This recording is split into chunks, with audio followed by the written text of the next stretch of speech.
Chevrolet 72 US 30 Dragster. The Coca-Cola bottlers of Chicagoland present the Mr. Chevrolet USA Super Dual Bike Car Showdown. From Pennsylvania, it's three-time national champion Jungle Jim Lieberman. From Dallas, Texas, Martin Martin Dragon Vega. From Alabama, the bold one, Bobby Wood. From New Jersey, Bruce Weston's Fantastic USA 1.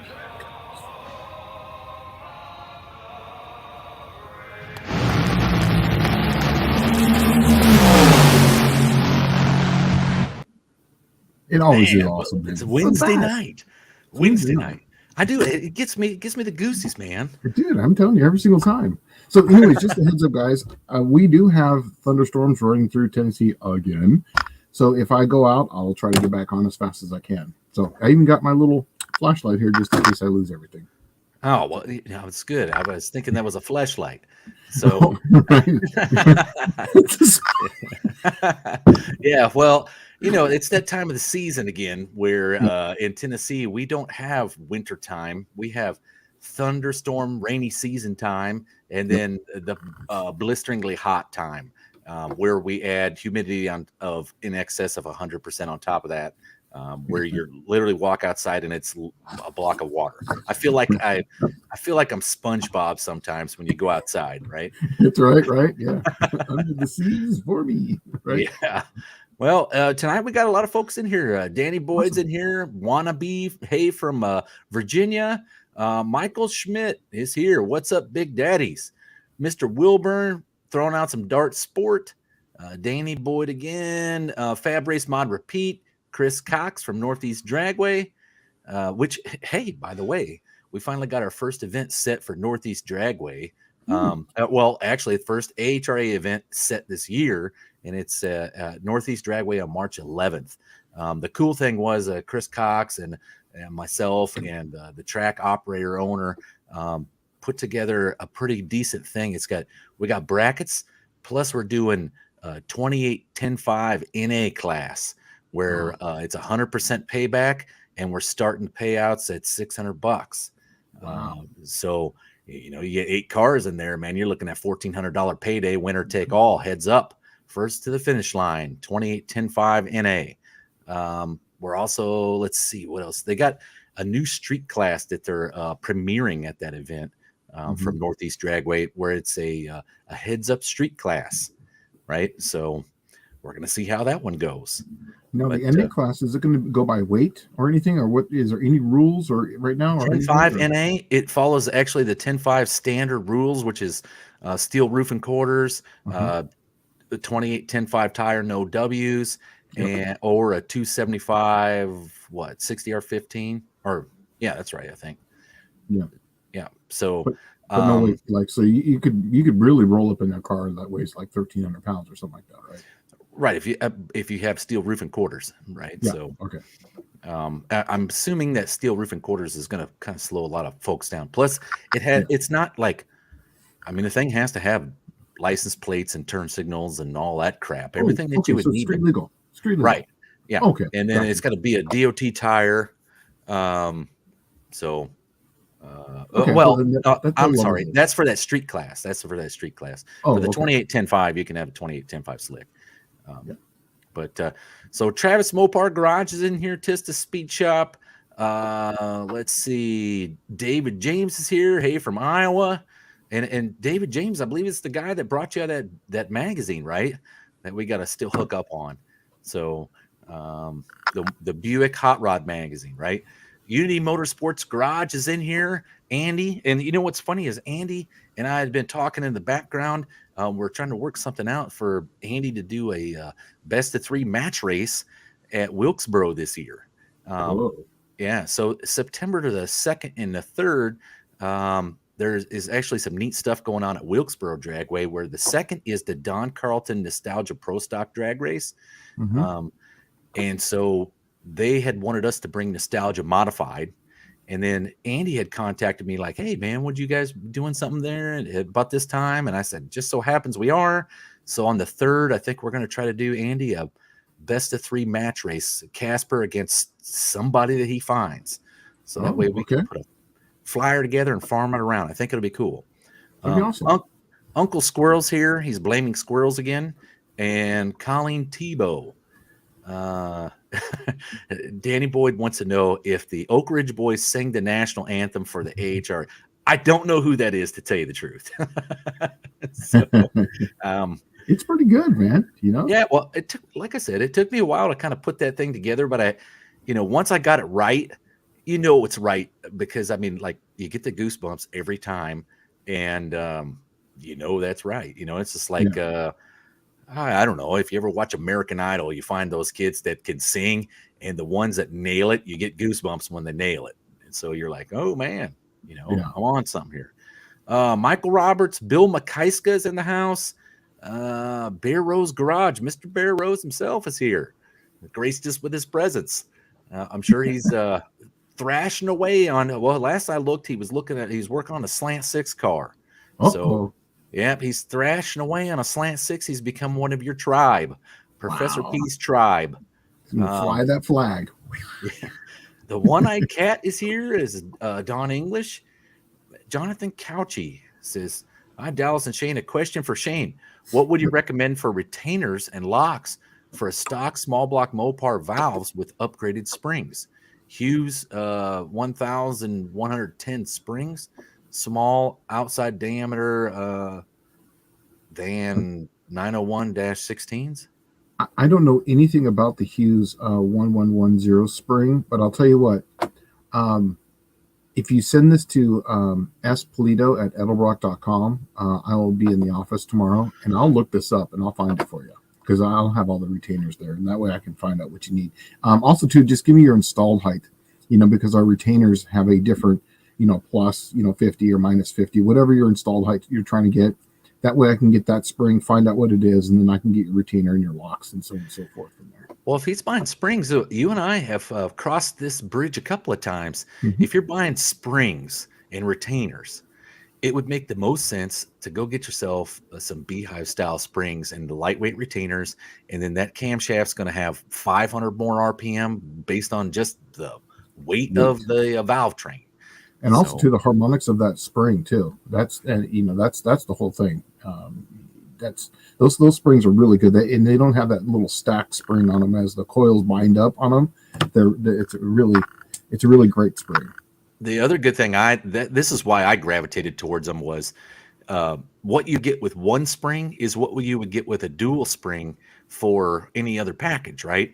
Yeah. And when you're going for, like, say especially if it's a hydraulic flat tappet cam and you're going for break-in, well, generally it's recommended that you pull the internal spring out, the second spring. On these, it's not necessary. You don't have to pull any of them. So it's like real easy to do camshaft break-in just like it was a stock piece. Also, too, one thing I'm going to need also is the camshaft, like your camshaft specs.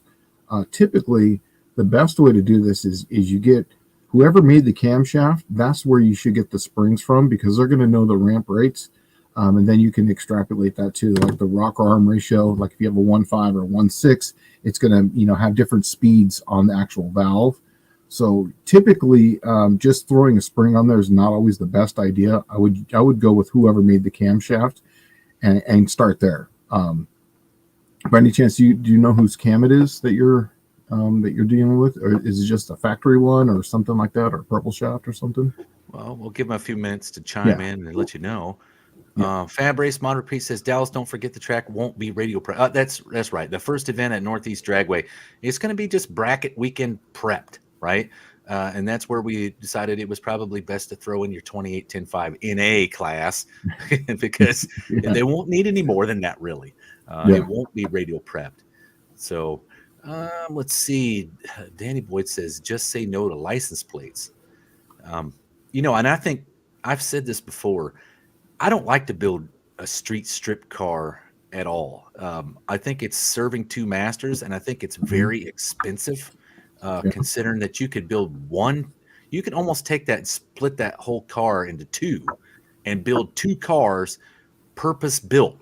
They're not like your street car is not going to be good on the strip, but your strip car is not going to be good on the street. But you got the best of both worlds if you can do that. I've been doing a lot of drag and drive events, and I got to tell you, man, I'm kind of digging that whole. I'm going to drive it to the next track type thing.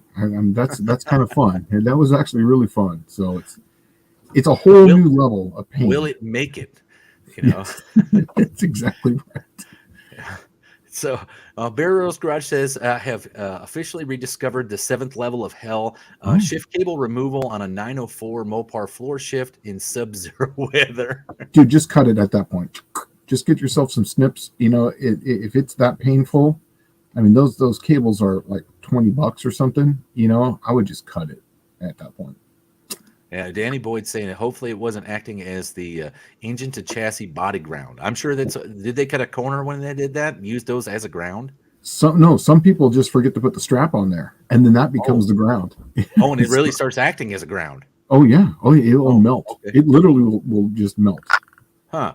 Dr. Art's Hot Rod Rehab. I haven't heard from him in a while. And he's saying, good evening, everyone. Greetings from Charleston, South Carolina. He must be on the road. Oh, nice. Man. Well, thanks for taking the time to dip out of the local bar or strip club or wherever you may be hanging out and coming to the live. But you know, backing up to that chassis thing, this has actually happened to me. I had one of those, those expanded metal type of, the ones with it's almost like a woven style of ground that went from the engine to the key member. Right. And it had broke, and I didn't know that. It was actually on the driver's side, and I had broken a rubber motor mount, and it popped up, and then that strap was actually holding it. That was my ground strap. That ended up breaking, and I went to start the car, and because there was nothing holding it down anymore. It was just that ground. I literally lost that. I had to pop it off, get up underneath there, put it into drive, and then that's how I got home because it was melted and I couldn't shift it. I've been there. Yes. Huh. It's happened. Yeah. Yeah. Well, especially if you guys have old stuff. I mean, God, my Suburban, the caliper locked up today on the way home. I only drove it 7 miles. First time I drove it in like a week. And the caliper locked up on the passenger side. And I did a short on it. I thought it was kind of cool because I got my the only downside was my short video was just my face. I couldn't flip the camera around once it's videotaping, right? Or once it's recording. And I was like, oh man, the brake pads are smoking on this sucker, right? So it was hot, but it was like 375 degrees or something on the passenger side, and all I did was check the temperature of the calipers. So, Fab Race Mod Repeat, Shane, that's one of the rules in the Heads Up Street series. If they trailer it, they have to take it for a 7-mile ride, come back, shut it down for 10 minutes, and then restart to get to the line. So I like that. That's good. I like that. Let's see. Mr. Doug Narden just popped in for the Wednesday night Tech Talk Live. Mr. Sand Mountain Ballistics is here. Nice. Let's see. Tista Speed Shop, and I think that's pretty much everybody that's popped in the last few minutes. Yeah. But if you have a question, go ahead and throw it up there. Did I throw that?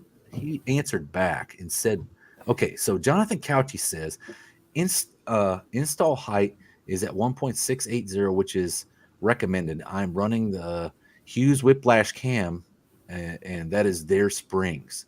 I was wondering if I should change the locks and retainers from stock ones.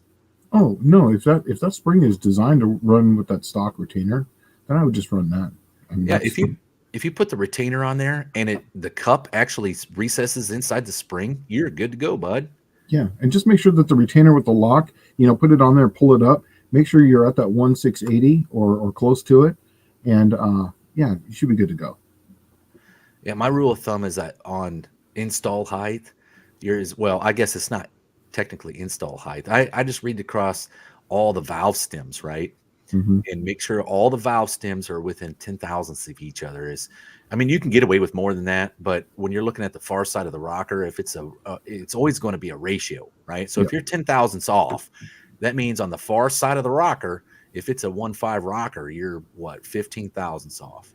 Right? So I try to stick to 10,000ths as a rule of thumb.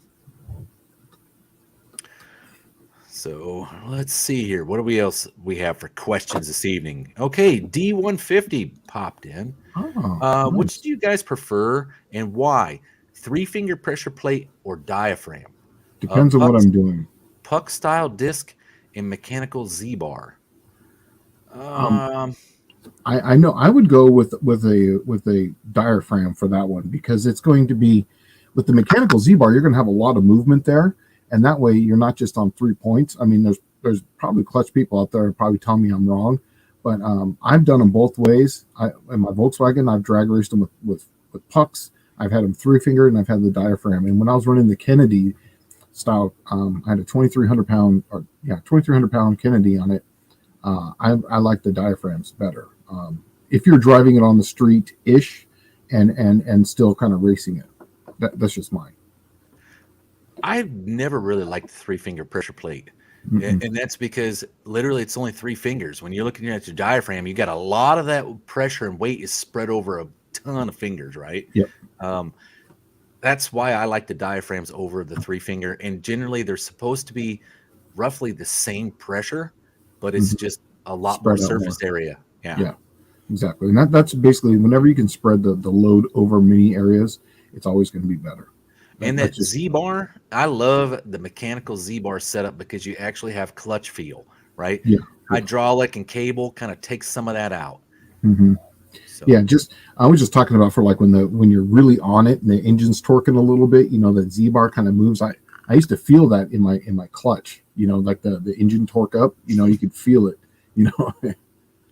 well, let's see. Danny Boyd says my 77 F-150 was missing the engine to body ground, and the only problem it caused was the starter would stick on and run away. After I installed a ground, the starter never ran away again.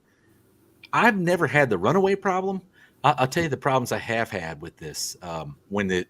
What you usually find is that you get these hack guys that don't know what they're doing, and they don't know what that is, and they'll swap motors and they'll just tear it off, and they're like, oh, that's not important, and then they just put something back in there, and it's like the two things that I've noticed it's always a problem with.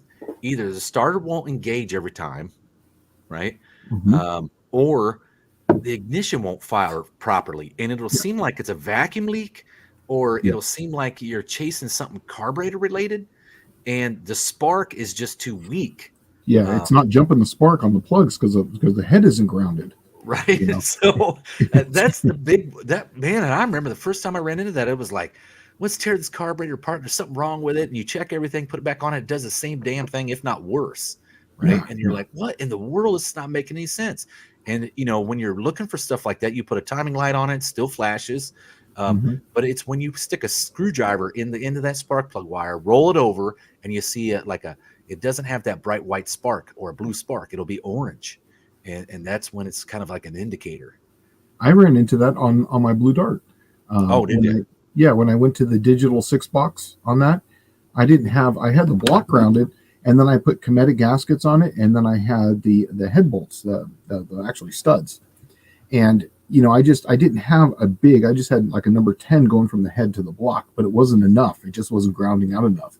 So then I ran it from the head to the block to the body, and then I ran the head to the body, and that cured it. It was just breaking up. It just couldn't run enough electricity there to ground it out through the head. When you're talking race cars, see a lot of them, like your regular run of the mill car, doesn't have these kind of problems because it's just essentially a steel head bolt connecting the head to the block. Yeah. And then Yep. most of the time you got like a steel shim head gasket, or maybe if it's newer, it'll have like a regular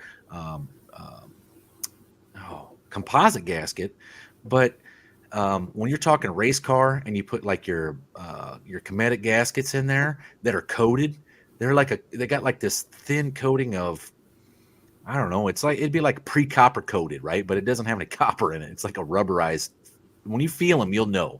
And then head studs are generally coated with some kind of cosmoline film, right? That keeps them from rusting because they're so strong, but yet they're so brittle that they rust real easy. Head bolts and studs, head studs and nuts. And what you'll do is when you do a race car, like I started doing I'd ground the entire or like the K member or the body to the short block, and then I'd run another wire, just like you're saying, from the intake manifold bolt down, right? Because the intake manifold bolt isn't usually coated with anything. And then I'd run it to that same place I attach it for the block, but then I run a battery cable, a negative battery cable Yep. And that way, you're getting good solid ground all the time.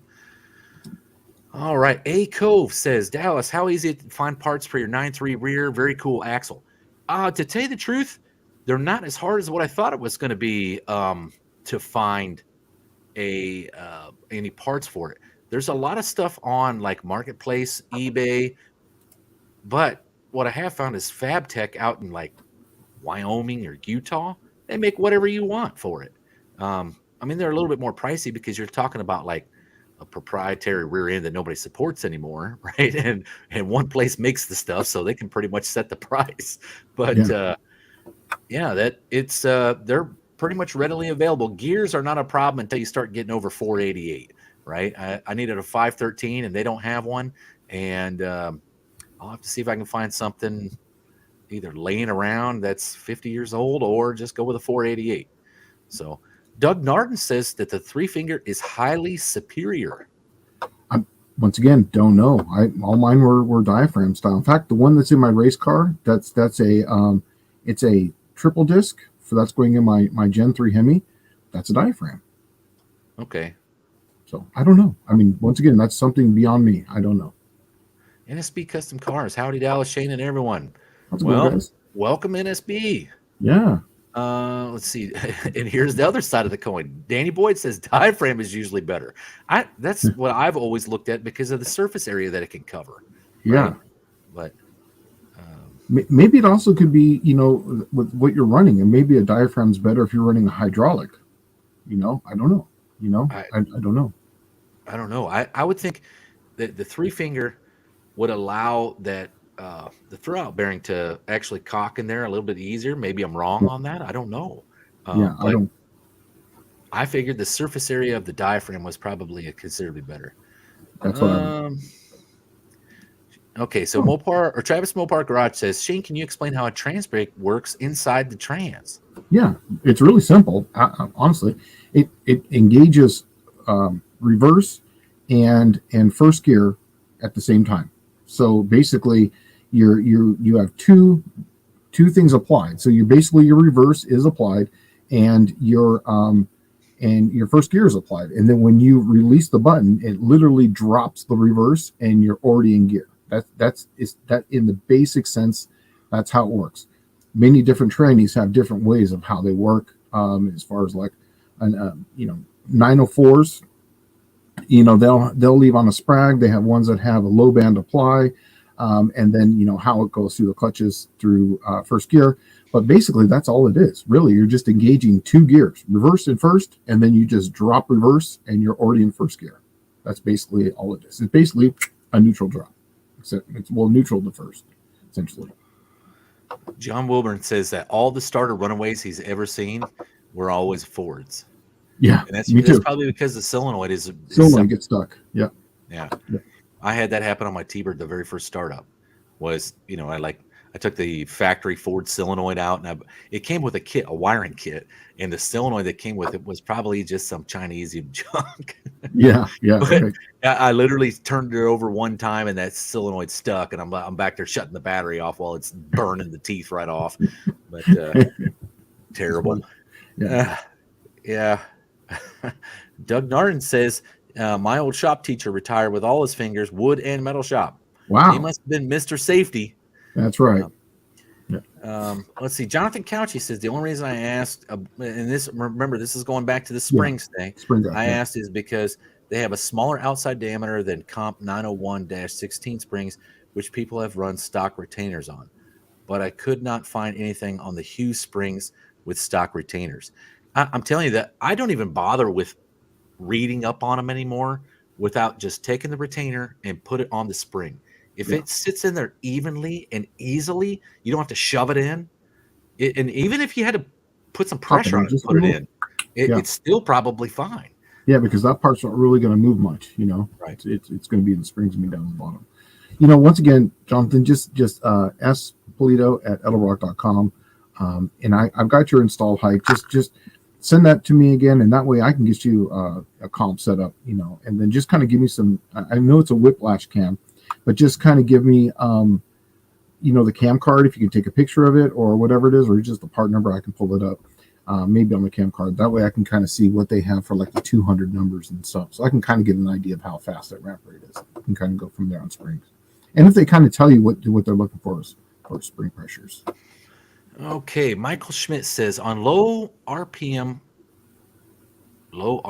performance motors, is there a benefit to using 30-degree seat angles? I understand 45 is better at higher RPMs. So on Flathead 6 or Slant 6, would 30-degree seats be of benefit? Dude, on my Slant 6s, I always go 30, 45, 60. And the reason being is because that all the Slant 6 valves, like this is just something that I just know a lot about.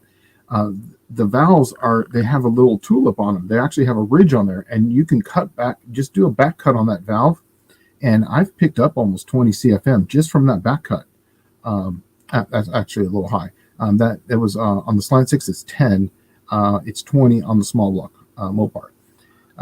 But if you're going to do it, it's really simple. You can just do a 3-angle valve job really simply, I would say it's very beneficial on a flathead to do a 3-angle valve job. Yeah, because it's so restricted on flow. Yeah, right? and the Slant 6 too, it's crappy head. I would just go get all the airflow you can. But if you're just talking straight 30 degree, okay, so what I know about the degrees on these things is basically this. It's all based on how much seat area that you can get and flow, right? So what it is a compromise between the two. You either have a lot of seat area and not a lot of flow, or you got pretty decent flow and not a lot of seat area, right? So I believe I want to say the 45 was the compromise of them all. Yeah, that's the stock style. Right. Yeah. It retained as much airflow as it could while giving you as much seat area on the valve as possible. Yeah, and all the other two, the 30 and the 60 do, is it kind of just gives it a curve. It kind of gives it a short side radius, so to speak, so that way it's not creating eddies and you just have a sharp corner on it. So, right. Yeah. And it's the same principle as the taking the line on a road course, right? Right. Yeah. You straighten the curve. That's right. I would say just go with it. On a Slant 6, you don't really have to do much on the heads. I've seen people go crazy on those and they're getting only 180 something CFM out of them. I literally take them and I just do a back cut on the valve and I do a 3 angle valve job on it. And I think I'm at don't quote me on this, I think it's like 168 or 170, and that's good enough for me because I'm not RPM in these things. So, but you could go really crazy and get that extra 10 CFM, but I just make it up in camshaft and call it good.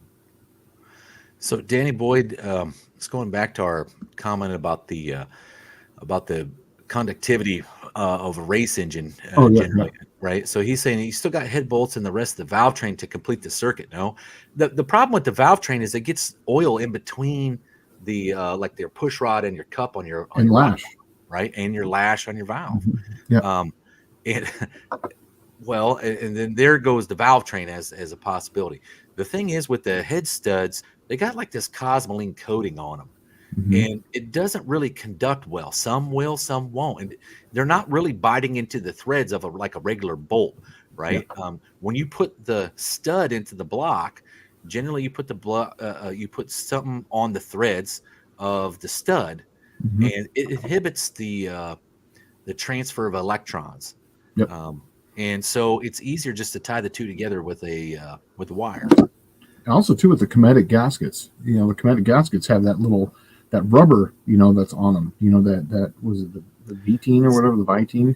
Viton, yeah. Viton, is that what it is? I was saying it was it's something like they're already coated with like a copper coat. I don't know what that stuff it really is. Yeah, and that's why they say you can use them and put them in your dishwasher, clean them up, put them back on. I mean, I've used the same head gaskets on those things almost 5 times, and they've never had a problem with them. And when the Viton starts coming off, I just hit it with a little copper coat on both sides and call it good, and then put them right back on.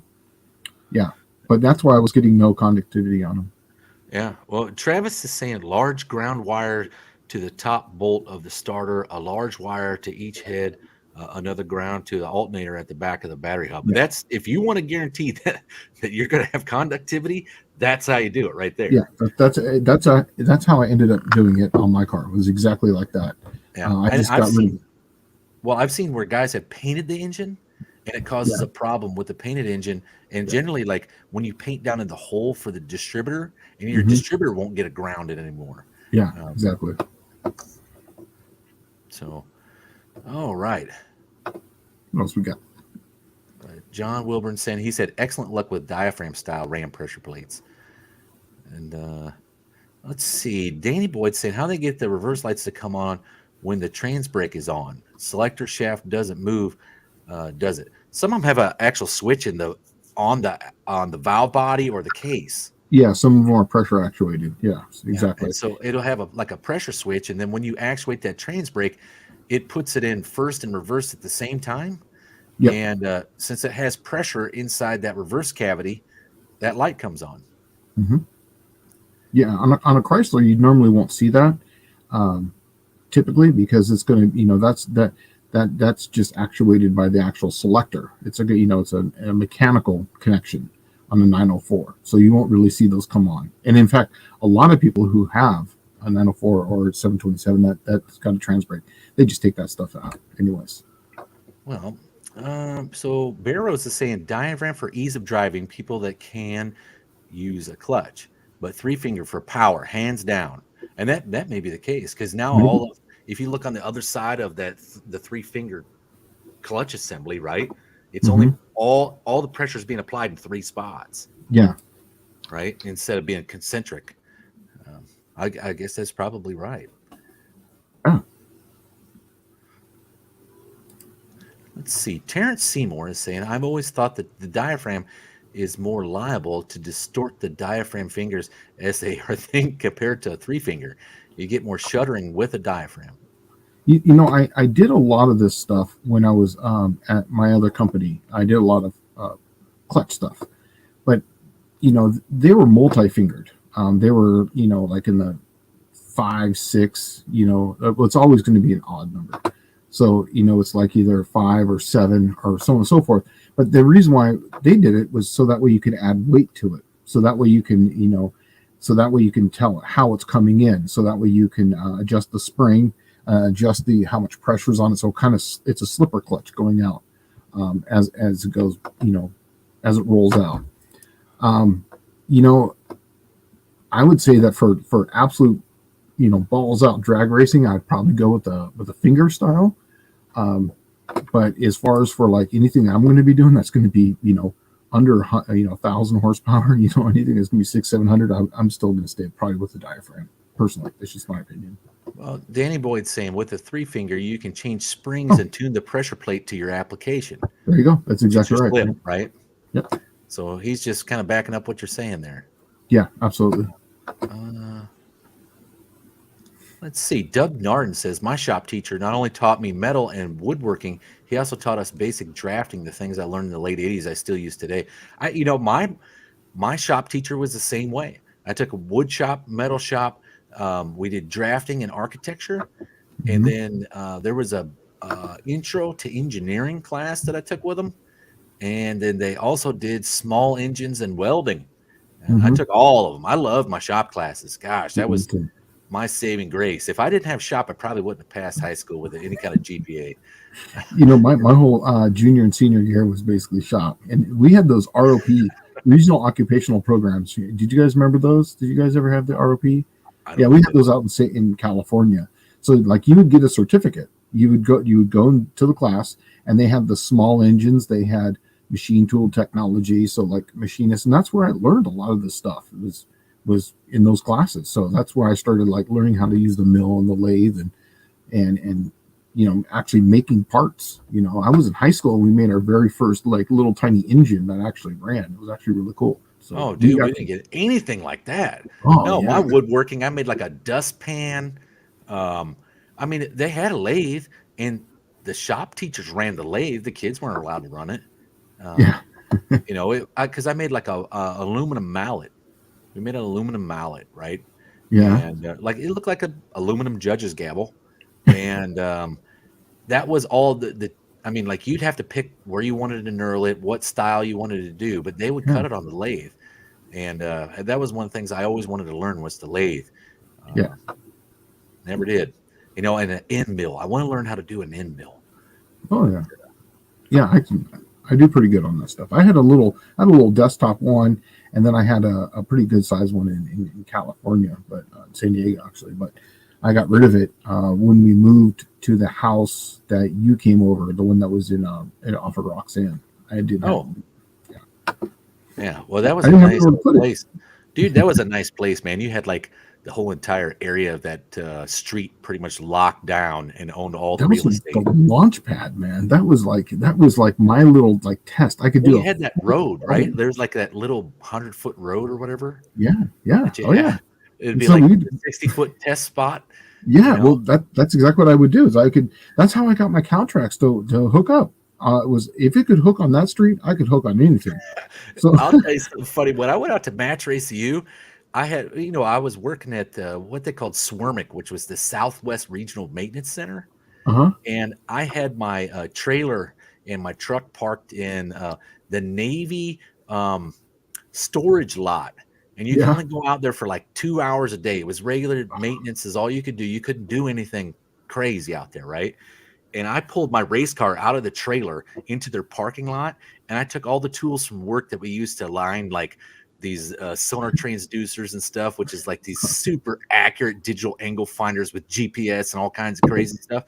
And I used them to center and align my rear end in the car.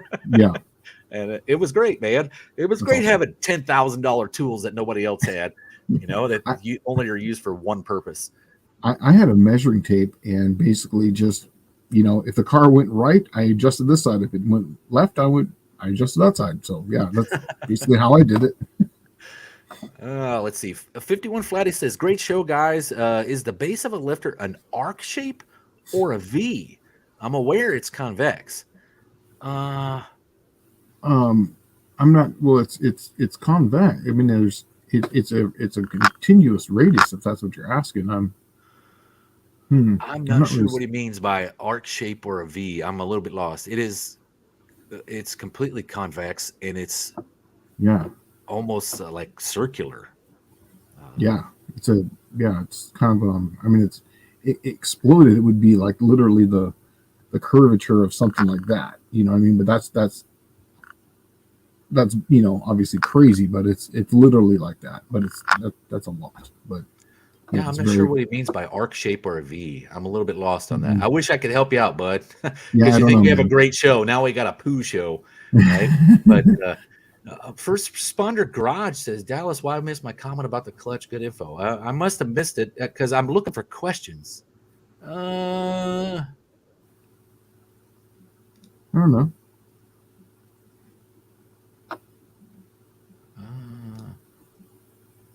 Maybe this one? It can chatter if the input wasn't cleaned well. Also, just my 2 cents or $2 worth. I don't know. I don't know. Which one did I miss? Well, man, I don't know which one I missed. I'm sorry if it chapped your ass. I was actually, we just look for questions on this, and I can't spend too much time on one topic because, to tell you the truth, one person could actually just slow down the whole show. Let's see. We already did that one. Mhm. Let's see. D150 Holly double pumper. Is it a good practice to eliminate the rear power valve and plug it? Then I have the secondary jet sizes by 6 sizes. It depends. That's the rule of thumb for a drag racing application. Exactly. I was going to say for something that you're going to drag race to where basically you're just driving it from here to the pits to the track. You're doing a little burnout. You're going down the track, and that's that. I prefer if you're driving it on the street, have power valves front and rear. That's just my opinion. That's what I've always been taught too. Is that you always leave the power valves in until you have the inertia. Like even if it's a slow drag car, you would probably still have a power valve in it. Yeah. Exactly. But it's everything I have is going to be. There's like a cutoff. I want to say let's just call it 14 seconds. That could be right or wrong. Let's just say it's 14 seconds. But that way you're going to at least have a 2,500 RPM stall at least. That's going to be in your 13s. I've left mine in on everything except for once I started going over into it when I started getting into the nitrous. I was taking them out, and then once I started getting into the, let's call it 13s, I started taking them out. Yeah, when you start sitting like 250 or faster 60-foot time, that's when you start to really notice it, because the fuel's going to the back of the bowl, which causes problems with it, right? But that's the only reason you really do it, I believe. And then you put jet extensions in. Yeah, you get jet extensions, exactly. But the power valve really in the back is just so that way you have, so that way if you have an engine that's not necessarily tuned correctly, or I shouldn't use the word tuned, but not as hopped up. Let's put it that way. Well, actually, it's going to be based on vacuum, though. Yes, exactly. So like, if you're going to have one that's like, you want it to run a little richer if you have like a really low vacuum, so that way you can put a little fuel into it. But if you have if you have something that's not super big camshaft and you have a ton of like manifold vacuum on it, you can run a power valve on it and be fine. That way you can tune it and get some sort of mileage out of the damn thing too. I think the problem becomes that the power valve vacuum number gets to be so low, and you're looking at it's in the secondaries, right? When are you in the secondaries? When the sucker's wide open, and what kind of vacuum does it have when you're wide open? None, 0. Mm-hmm. So it's easier to just eliminate the power valve and add larger jets, and then you put your jet extensions in there so that it's in the fuel. Yeah. And it eliminates most of the drag racing problems. On the street, it's going to be great because it uses that vacuum to pull in that extra fuel. Yeah. But all right, so John Wilburn says, here's our clutch school tuition, $211. So he said, he said it's enough just to register online, and then we just get a written letter, not even handwritten. It's cut and paste letters from the newspaper onto a piece of paper where they're holding our children hostage. So that will teach us about clutches. So Mr. Wilburn, I got something for you. Look at this. The wife got it for me. I got a little stamp that says approved. So I have like a little bitchin' stamp. Check it out. Shane Pulido approved. Yeah, look at how cool that is, man. It comes out with a little stamp. It's so stupid. It's funny. I love it. Oh, Jonathan Couchy asked, did they remove desktop dyno from online availability? I do not know. I haven't used desktop dyno in forever. Man, you know what? I got to take a 5-second break. Can you hold this for 5 seconds? Yeah. You can talk about this one for 5 seconds? Yeah. I actually have desktop dyno on my computer, just the one that's on my laptop. And I use it so that way you can kind of just look at, just cam profiles. So that way, like timing events. It's really easy. You go down to the cam manager part, and that way you can kind of put it in. So that way you can look at intake opening and intake closing events, LSAs and ICLs. But as far as that goes, man, I don't know.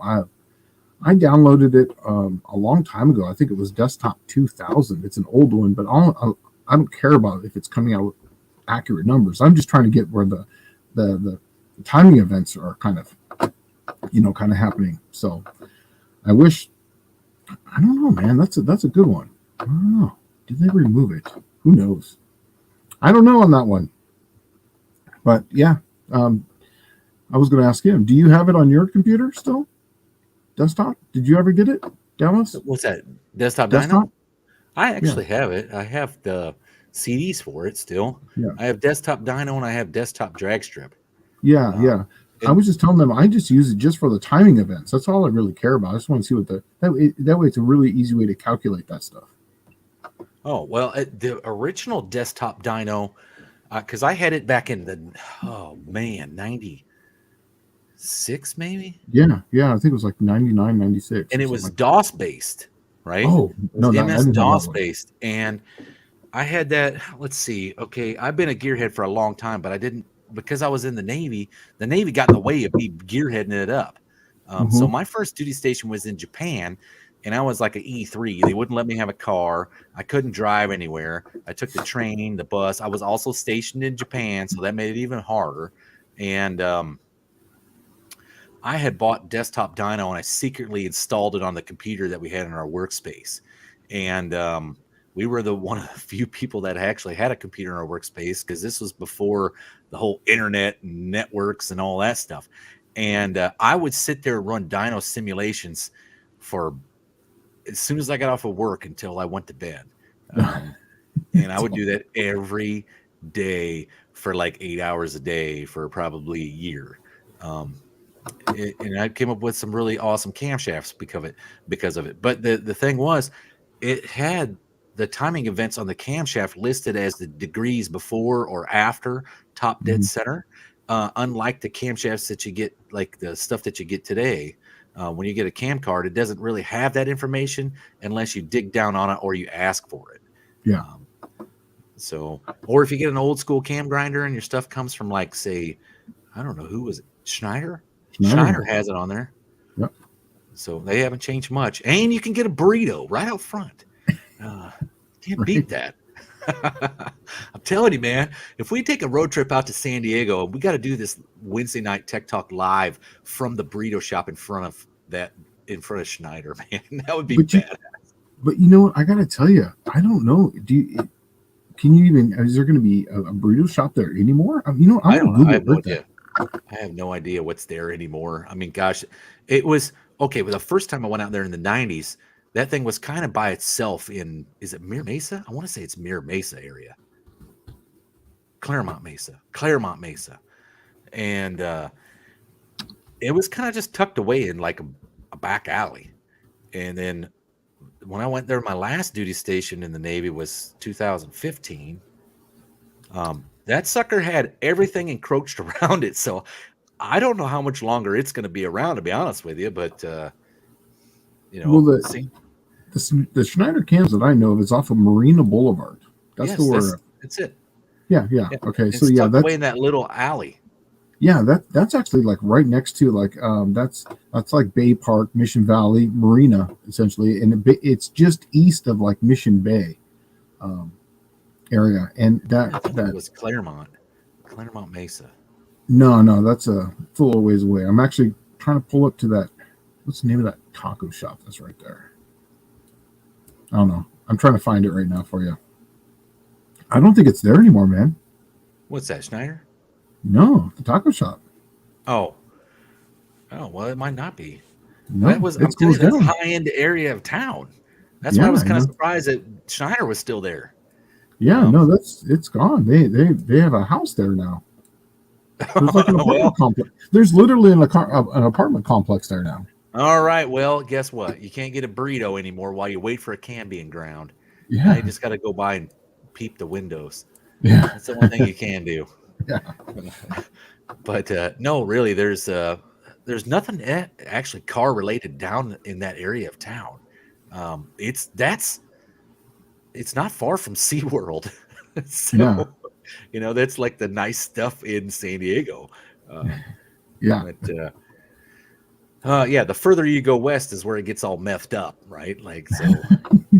Exactly. That's where I was at, man. We were in the meth capital of the world out there, man. Well, you're in the Bong. You're in the El Cabong. El Cabong. Yeah. It got worse as you went further west from there. The Santee area. Whew. They don't just grow crystal meth there. They're also users. Okay. Yes. So Mopar Man 1978 says, by the time I got to high school, quit with auto shop and stayed with regular shop classes. I took wood shop, industrial technologies, drafting in the last 3 years high school, took auto collision repair. They've been killing that off for at least 20 years. And I always thought if the AHRA ever got big enough, that's what I would do is I would support a local auto shop right around here at a school to make sure that stuff actually continues to happen. Because the way I look at it is the big picture. If you want to go back 25 years, Shane and I were the first ones to really get it in high school. They would tell you there's no room for the person that doesn't go to college to be in the workforce. You will not have a job if you do not go to college. And they started shutting down all these shop classes and industrial arts classes and how to use any tools classes. So you couldn't work with your hands. And what they wanted you to do was sink yourself into humongous debt to go to college. And they're borrowing from Peter to pay Paul, that in hopes in 4 years or 5 years when you finish college that you can get a really awesome job, right? But what it did is it made for today, it's hard as hell to get a plumber. And it's hard as hell to get somebody to come out and roof your house. unless it's Javi from over the border, because the dude still taught that kind of stuff to work with his hands south of the border. And I think it was all a big ruse, and we all fell for it. Yeah. Let's see. D150 says, setting up a double pumper, what are the benefits of plugging? Oh, I think we already did that. Yeah. Okay. Oh, no, he's actually changing up a little. What is the benefits of plugging the rib and jet size to compensate for the lack? Yeah, we already covered that. But basically, it's 6 to 8 on average when you change the power valve. When you plug it up, you just go up 6 to 8. Really comes down to depends. What your engine needs. And you're having to do that because the power valve is what forces fuel through velocity wise through your jets, right? Well, it technically is a separate jet. What you're doing is you have two jets, and then the power valve has a little valve that closes when it's under vacuum, and then when the vacuum drops, it opens up and then allows extra fuel to come through two little ports that normally will cover it up. Know that. Yeah, and that's actually how it works. And then that's the reason why when the power valve blows, that's why they're running really fat, is because it just blows fuel through there. So a lot of the newer metering blocks, they'll actually, you can adjust that. On the older Holley double pumpers, they were just holes that were drilled in there, but now they have ones where you can actually adjust the jets in those, so that way you can tune how much fuel comes through on the power valve when it comes in. Let's see. Everybody's talking about and I'm really far behind apparently. So Comp used to have, and he's talking about desktop dyno. Have it as just a thing you could click on their website. But I think too many people were using it to choose cams when complaining that they weren't making any power. To tell you the truth, they probably put it on there just so you could do that. And I don't think they would pull it off if you used it a lot. That's driving people to their website. So, right. Yeah. And I mean, it literally would take like a watch that you got today to run that thing, the old MS-DOS version base one that was on just like everybody's talking about here. I had it on 3.5-inch floppy, right? So that's the one that was MS-DOS based. Hey, while you're pulling that next one up, they actually moved it. They moved the Mexican restaurant. It was Nico's Mexican food. It's the no frills option for Mexican fast food. That's the one that was right by Schneider's, right? Yeah, but it used to be right by them. It actually is. It's on Cushman, but then they moved it to Marina Place now. So it's just it's moved down. Yeah, you got to go down, then down the alley. It's literally only an extra block away, right? Well, extra 100 yards, but still. So now you have to walk 100 yards to go get a burrito when you order a Schneider cam at the walk-up window. But, and now it actually has a parking lot. Before it didn't have a parking lot. It didn't have anything. It was just a walk. It was just a window you walked up to. Now they actually have a little parking lot. So with 6 stalls. So yeah. So you can drive up now. Let's see. Michael Schmidt says drag cars are wide open throttle, so the power valve is always open. It's the same as plugging it and increasing the jet size. Yep. If you drive to the drag races, you might want the power valve as it's a transition circuit. Yeah. And it will 100%. Get better fuel economy on the road. Yeah, exactly. Yeah, 100%. But if you're driving around and you say have your progressive system, it really comes down to how your progressive system is set up. If you're say half throttle before the secondaries even come open, then there's really no point. Just plug the damn thing. But if it's one of those that is like a quarter throttle or even less, and it's opening up, then just use it. Like I said, I've used it on mine until I got to over a certain speed to where it was like you're basically, almost wide open holding the brake and launching it. So Jonathan Couchy says that Hughes Engines has their cam timing events on the cam card. And that's cool. There's some grinders that still do that. A lot of places have gotten rid of that because people don't go by that anymore. They just go by the ICL method to pretty much just do set up your cam and that's it, right? But I always like the ones with the cam timing events on the card in the circle. Mm-hmm.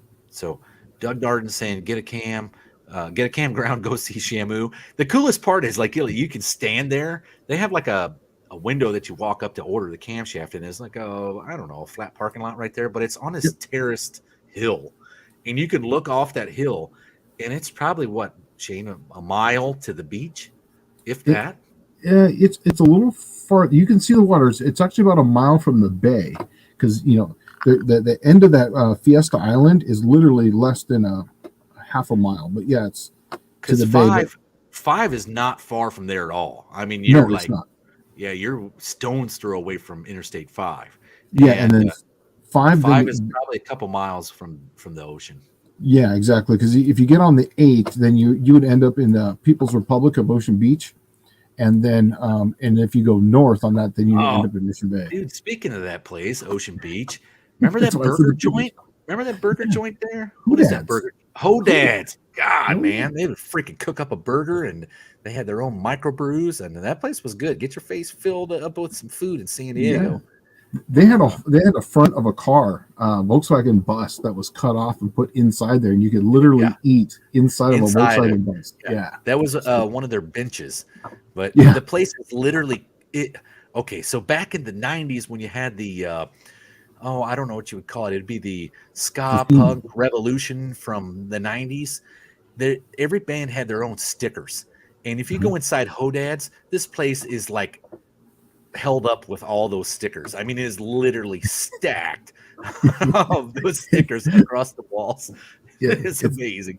It's the wallpaper, you know what I mean? Literally. Yeah. Oh yeah.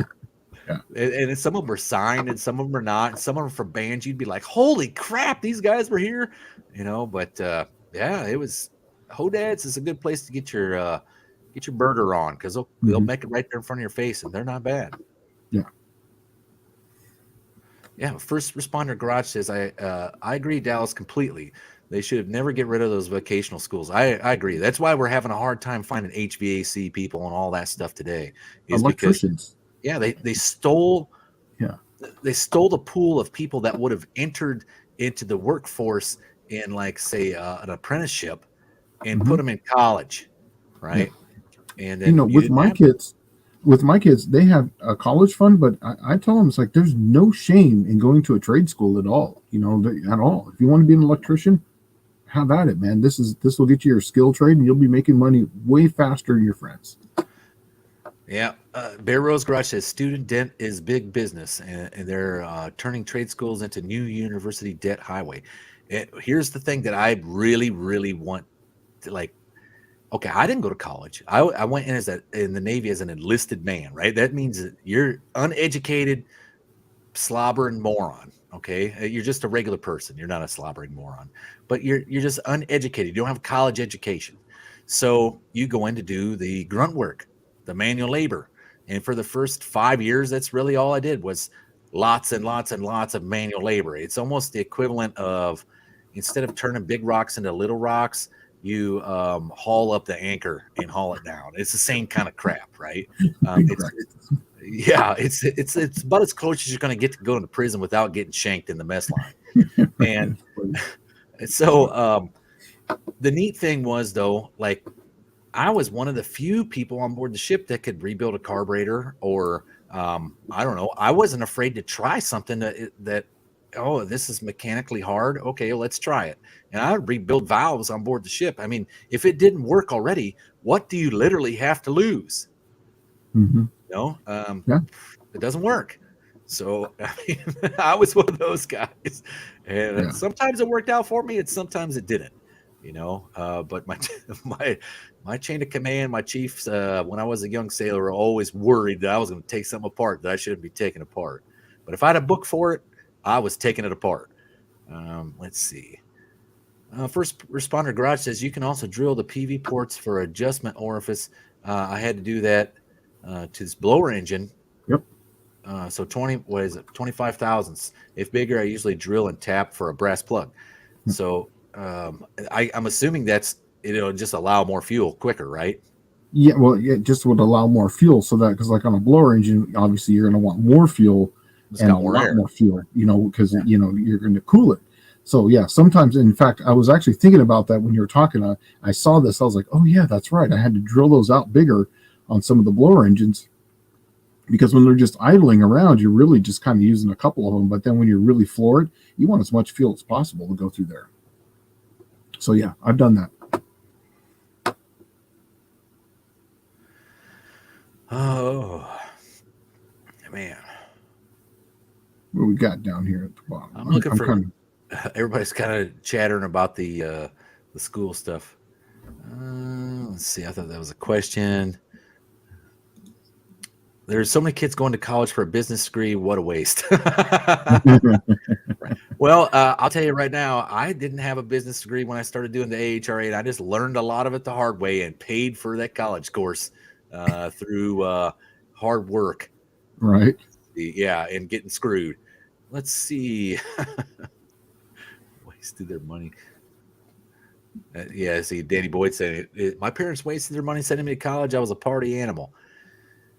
So it happens, but most kids, that's the first time they're actually out of the house, And that's what they do. They let their hair down. They figure out who they are, and you got to have those bad mistakes. But man, I'm hoping that, my kids go to college. They don't throw it away, because I never had an opportunity to go, really. I didn't have any money.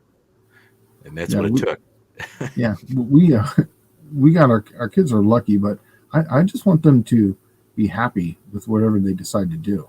I don't want them to think, university, bachelor's degree. Oh, no. I told my kids, like, hey, you have your choice to go to college, or you can go in the military, or you can go to trade school.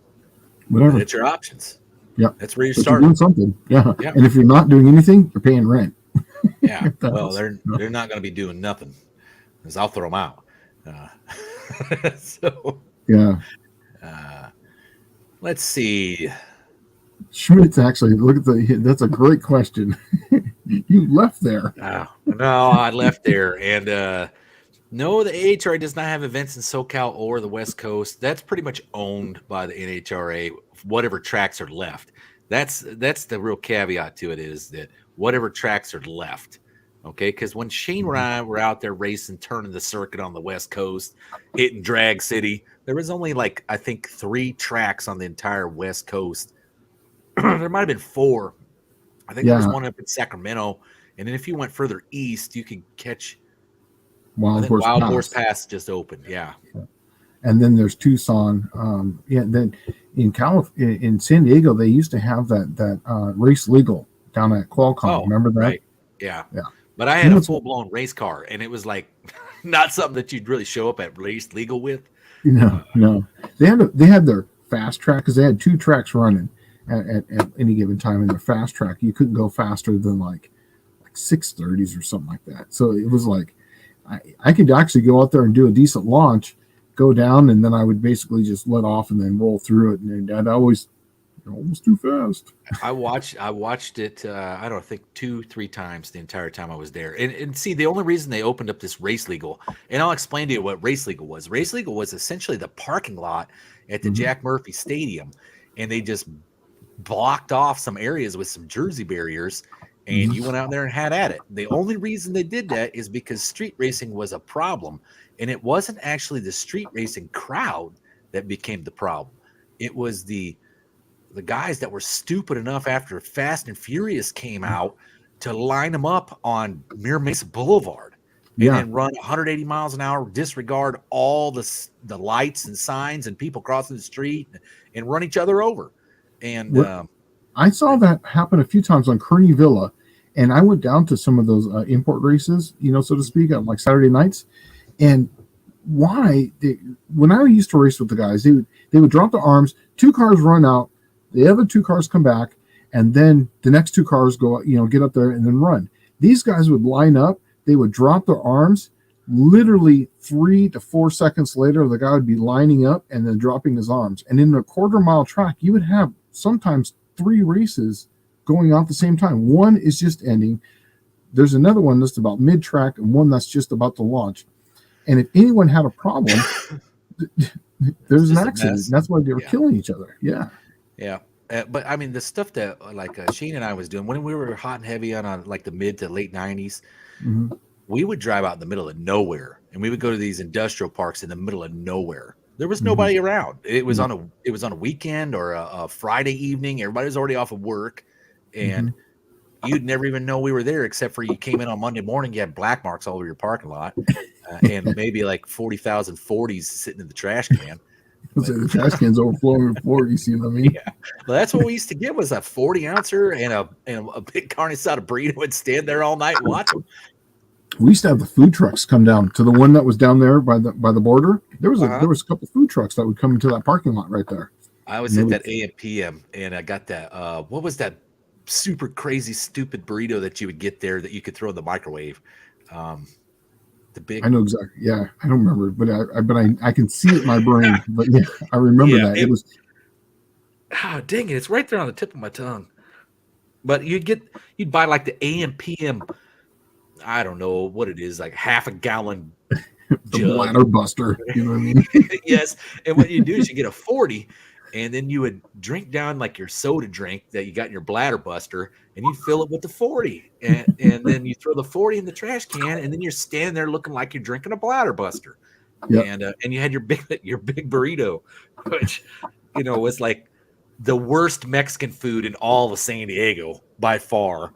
I think I know the worst one. Jack in the Box tacos for 99 cents. Yeah, well, I told you we used to clean them out coming across the border, and you'd be so sick the next day. Let's see. D150 says, "I have an overdrive manual training. How important is the diameter of the drive shaft, and if it is aluminum?" Oh, we were talking about this critical speed. It's very critical. Ha ha ha. Depending on how long it is, and also to the diameter of it and the material of it, and whatnot, it really makes a big difference because then you have critical speed and then you have half critical speed. So if you're going to have an overdrive, find out your tire size, diameter, your rear gear ratio, obviously the overdrive itself, what that is, just math it out. Find out the drive shaft RPM. And then remember, whatever you're going to have, half of that is going to be your half critical speed. And why that's important is because usually half critical speed comes right around 65 to 70 miles an hour, right where everybody wants to go. So it's one of those things. You can just go critical speed drive shaft, and they actually have a bunch of charts, and they have the length of it basically from the center of the U-joint to the next center of the U-joint. They have them in, like, say, 52, 54 inches, and the diameters and the materials. Well, Hippie Miller says diameter is not as important as wall thickness on the drive shaft. Yeah, exactly. He's actually correct. But it does make a difference as far as the resonant, frequency that goes through. When the critical frequency is at, yeah. Yeah. All right. Doug Narden says, "Man, it's been a long time since I drank a 40." Me too. Yeah, that's like literally like 3 beers in one, right? Like it's just a little over 3 beers, but it used to be the best value, and that was the whole reason behind it. See, if you get a 6-pack and you try to throw the 6-pack, if it's bottles away, they clank and make all kinds of noise. Your 40 doesn't make any noise. Yeah. And what was your 40 drink? For me, it was the Mickey's. Mine was the Miller Genuine Draft. MGD? Yeah, I was the MGD guy. Yeah, for me, it was Mickey's, man. I love that old little Mickey's. Like, what's up? You got the green bottle. One-Eyed Cat says, "Was it the big ass burrito?" I don't know. I don't remember that being one of them, but it was. I can't remember what it was called. It was like it came in like a brown and yellow package. Yeah, it was clear. It had a little clear on it. I'm actually a window in it so you could see the stuff that was on it. Yeah. Yeah. I don't remember what it was called, but it was literally like the worst Mexican. The sad part was we were down in an area that in the daytime had the best damn burrito trucks in all of San Diego. Right? Then, yeah. I mean, if we would have been there 2 hours earlier, one, you would have been arrested to death because the cops were looking for you already. They knew you were going to come street race down there. But after the lights went out, it didn't really matter. So John Wilburn says the Fast and Furious 1 is a good movie. You can't take it seriously. It's entertainment, not authenticity.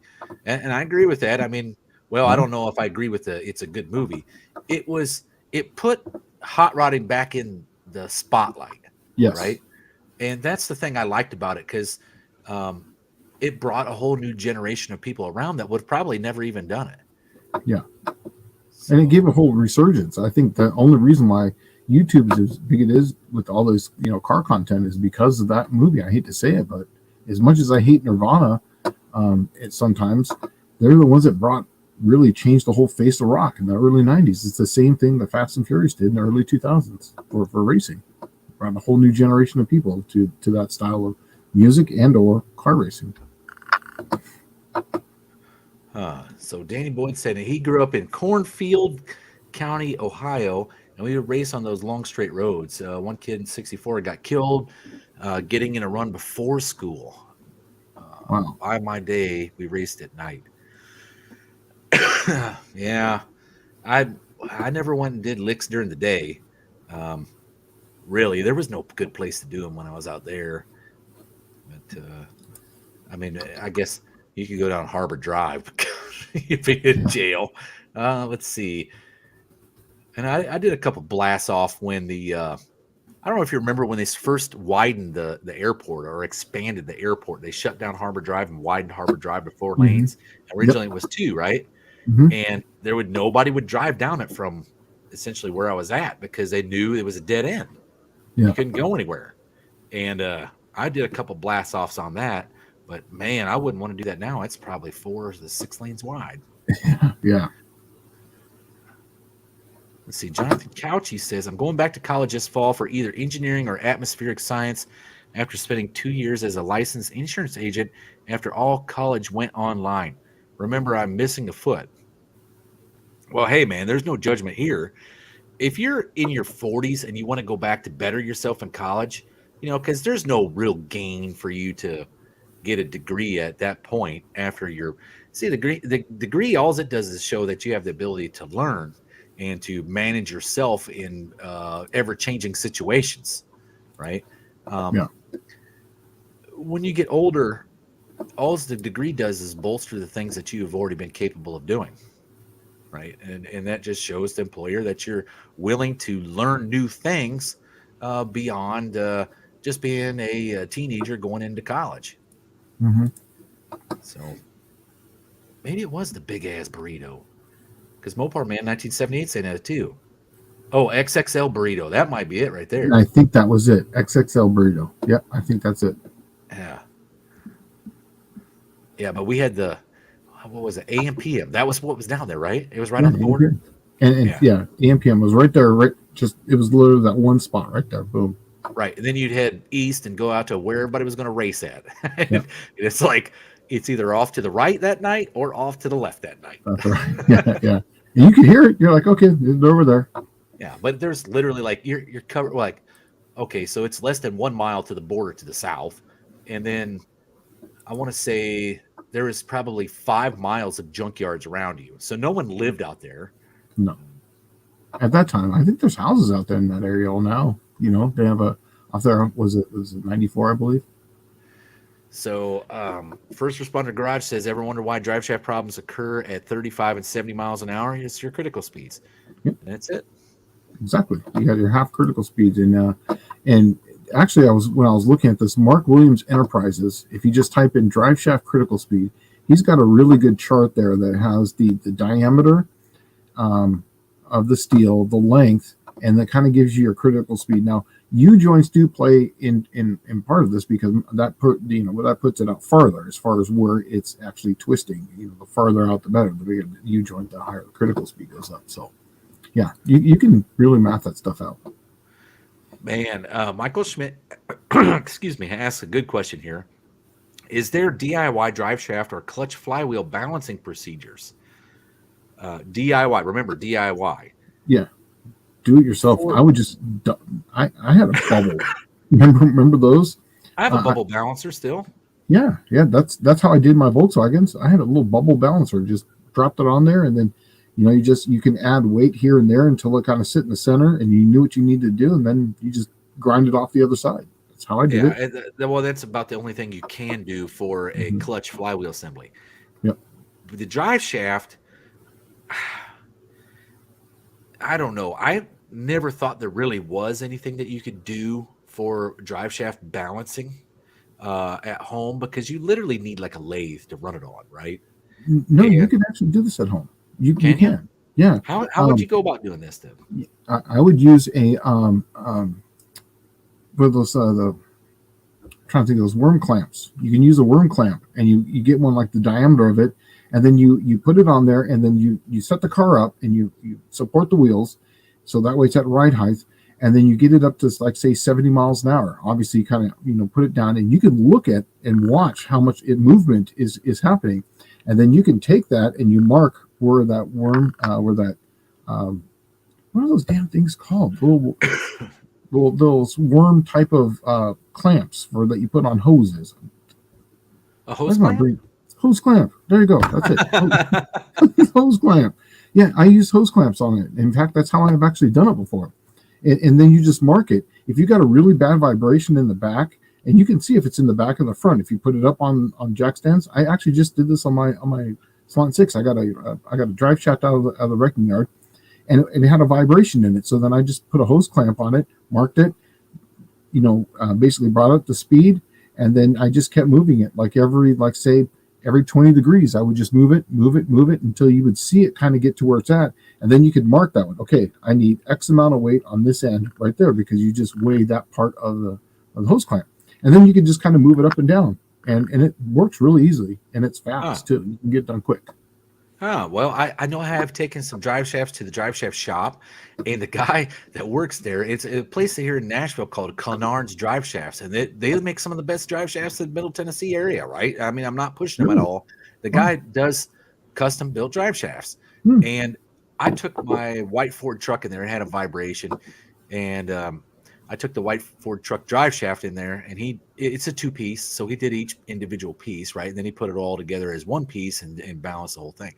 And I said, "Was the weights in the right place?" He looks right at me and he says, "I don't use weights here. That's the idiotic way to do it. If you're at he said, if you are a mass manufacturer, that's how you balance them, right? But he said, if you want to do it right, you'll heat and cool that drive shaft to where the twist of the drive shaft itself will take care of the balance."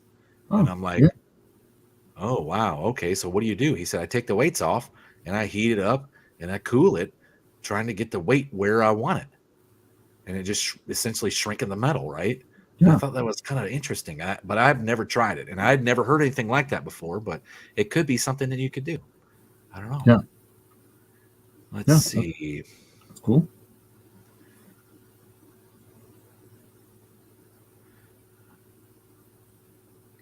I'm going down to reading them too. They're all talking about Fast and Furious. Yeah. Fast and Furious. Yeah. Oh, the bomb burrito. No, I think it was that XXL burrito. I think it was the XXL burrito. I don't know. I can't remember it, but I can see it. You know what I mean? Oh, well, wait. Maybe it was this one. I don't know. Doug Narn says, or Danny Boyd says that Doug Narn, I ate many of them bomb burritos straight out of the gas station freezer. I don't know if I could do that. Yeah. But, yeah. See, First Responder Garage says he does the same way. I use clamps and a chalk marker. Yeah, it works good. It works awesome. Yeah. In fact, if I ever have any type of issue, that's what I've done. In fact, I did it one time where I couldn't find a weight that worked on it. I literally just put it on there, marked it, and left it there. And that was actually the balance. Was a hose clamp on there. Well, it's not going to move. No. Let's see. Everybody's talking about the gas station burritos now. So we started a trend here on Wednesday night. Bring your favorite gas station burrito. I haven't had one in 30 years, probably. I don't think I could live through it anymore. You know what I mean? I remember we used to go to AMPM because there was an AMPM everywhere when you were coming into town, and you get the 2 cheeseburgers for 99 cents. Remember that? Yeah. And yes, they were terrible. Yeah, but you just, by the time you load them up with pickles and your salsa and whatever, you put all the squirts of whatever on it. That's what I liked about it. It was just like a track burger, but it wasn't at the track, right? Because you could literally go up there and put relish or diced onions on your burger. Yeah. I would do them just like the track burgers, and people would be like, "Oh, that's so disgusting." Like, "Oh, dude, I grew up eating these at the track. They're great." Yeah. Right. Yeah. But man, I couldn't do I don't think I could live like that anymore. And that's probably why I'm diabetic now, and I have problems like just living. It's because I ate too many freaking AM/PM burgers, and they used to have the roller sausages too, and God, the burritos were frozen, but they had the microwave there. So you just nuke that sucker, walk out with it smoldering hot. And it had in the center of the burritos, those gas station burritos never was like the ones you would get at the actual shop, right? These were more like the ones you would buy at the grocery store, but they're humongous. Like twice or three times as big. But it had like that claymation beans in it or whatever. I was just going to say, it's basically been injected with like, this extract of fluid. You know what I mean? It's like it's paste. It's like a little gel of whatever. Everything mixed together. Just it's been extruded out. You know what I mean? They just put this cavity. Put the old chicken in there. Put your beans in. Hit blend, and then they just squirt it right into the burrito shell. That's right. The old burrito cavity. There we go. Good. Yeah. They were terrible. I mean, they actually tasted okay, and they'd fill your void, but that's about it. Probably was nothing good for you in there at all. I just remember sitting out there with you'd have a cooler. And it, like the cooler is where we keep the burrito. If you want to keep it warm, you just get the styrofoam cooler and put the burrito in there, and your 40 would stay warm just because it's so damn big. Yeah. Or it would stay cool because it's so big. Yeah. I know what you meant. Yeah. That's funny. All right. Well, here we are. An hour and 21 minutes in. So I was telling Shane at the beginning of the show, they put me on new diabetes meds, and it literally is making me pee like a lawn sprinkler, right? And I didn't even make it an hour in, and I had to go, dude. This is terrible. You said lungs, but tell me what you were talking. Imagine that. Yeah, you imagine that lawn sprinkler. I don't remember what it's called. It was like Wild Willie or something, but it was like that lawn sprinkler that was made of it was like an octopus. It was freaking spraying its arms all around the place. That's me now. That's me, thank God. Oh, that's funny. That's funny. Yeah, I've been waking up 3-4 times a night now, and it's like, God, I gotta stop taking these meds. There's something wrong with it. Oh, all right. Well, we don't have any further questions. If you guys have any questions, go ahead and throw them out there. We're more than willing to answer them. I mean, this is Tech Talk Wednesday night, Tech Talk Live. Yeah. So, I was actually going to go back up, see if there was one that we missed. Say in the Mopar Man 1978 says, Roy D. Mercer, your burrito killed my hunting dog. So, and I'm sure one of those burritos from back then would probably do it. Let's see. John saying, "I pee like a lawn sprinkler. Do you spray incrementally from side to side?" No, it's just like maybe that's what that thing was called. It was like willy-nilly or something, right? Because it was just like spraying everywhere. That's me. I'm like, I can't go 20 minutes now. Hey, is D150 still on here? If you are, send that question you were asking, saying that you didn't really understand how critical speed and all that stuff work. If you send it to slantdailygarage@yahoo.com, once again, slantdailygarage@yahoo.com, just send it over, and I'll walk you through it. And I'll water wiggle. That's it. Yeah, that's it. Yeah. So all for us, no rudder. He sends a super chat to let everybody know it's the water wiggle, and that's me. I'm the water wiggle now. So I'm a human version of the water wiggle, thanks to Lyrica. But I also have to drink like 2 gallons of water a day and probably a gallon of milk. For some reason, it makes me really thirsty for milk. Let's see. All right. Danny Boyd says, what would cause rear drum brakes to keep ejecting the adjuster and crossbar? Proper oriented adjuster 2. I actually had this issue, and what it was for me is that they weren't actually correct. They weren't the actual correct drums. They were they didn't have the they were like, rebuilds. They're rebonded type of drums, and I guess they were supposed to be 2.5 or 10-inch, 10-inch diameter, 2.5 width for my Mopar, but they weren't. And I was actually ejecting the crossbar, and then I noticed too after I did that, it ejected so many times that the little tiny, that oblong looking spring that you put at the ends to hold it there, that actually got messed up. So for me personally, it was because they were the correct number for the drums, but they were the actual wrong shoes. Oh, you know what I've had this problem with? Uh-huh. I had this problem with something that was very similar, where I bought new drums, and the drums were not concentric with the hub, Oh, and it would that cause do it. that thing to vibrate really fast, but you Mhm. didn't really feel it in the pedal. Well, because it's a drum. It's self-energizing. Well, okay, fair enough. I mean, but man, it would shake the brake parts apart. Hmm. But it took me forever to figure it out. I ended up just getting some drums off of a junkyard truck and trying it out, and they work better than the ones I paid for. So that's just Yeah. the way that things are going, I guess. So Rick Salmon's asking, is AHRA going to sanction the new KCIR supposed to be built by fall in Odessa, Missouri? You know, Ron Ward just messaged me about that this morning, and I've been trying to get a hold of them two cats running the thing, and I haven't had any success yet. I'm sure they'll get back to me soon, but I'd really like to work with them because KCIR is, well, not KCIR, but Kansas City is the original home to the AHRA, and I'd like to bring it back there. So hopefully. Check where that's at. What's Google that? Maps. I'm Google mapping it right now. Odessa, Missouri. It's the Yeah. Kansas City, Missouri side of Kansas City, right? Oh, You yeah. know, Kansas City split in half, right? Hmm. And it's literally like in two states. Okay. But Odessa is on the right, or is on the eastern side, on the Missouri side. So Steve K, they may be installed on the wrong side, causing them to unadjust. I've never seen that, but I bet you that would happen too, because if you got it Yeah. backwards, they thread the opposite direction. Hmm.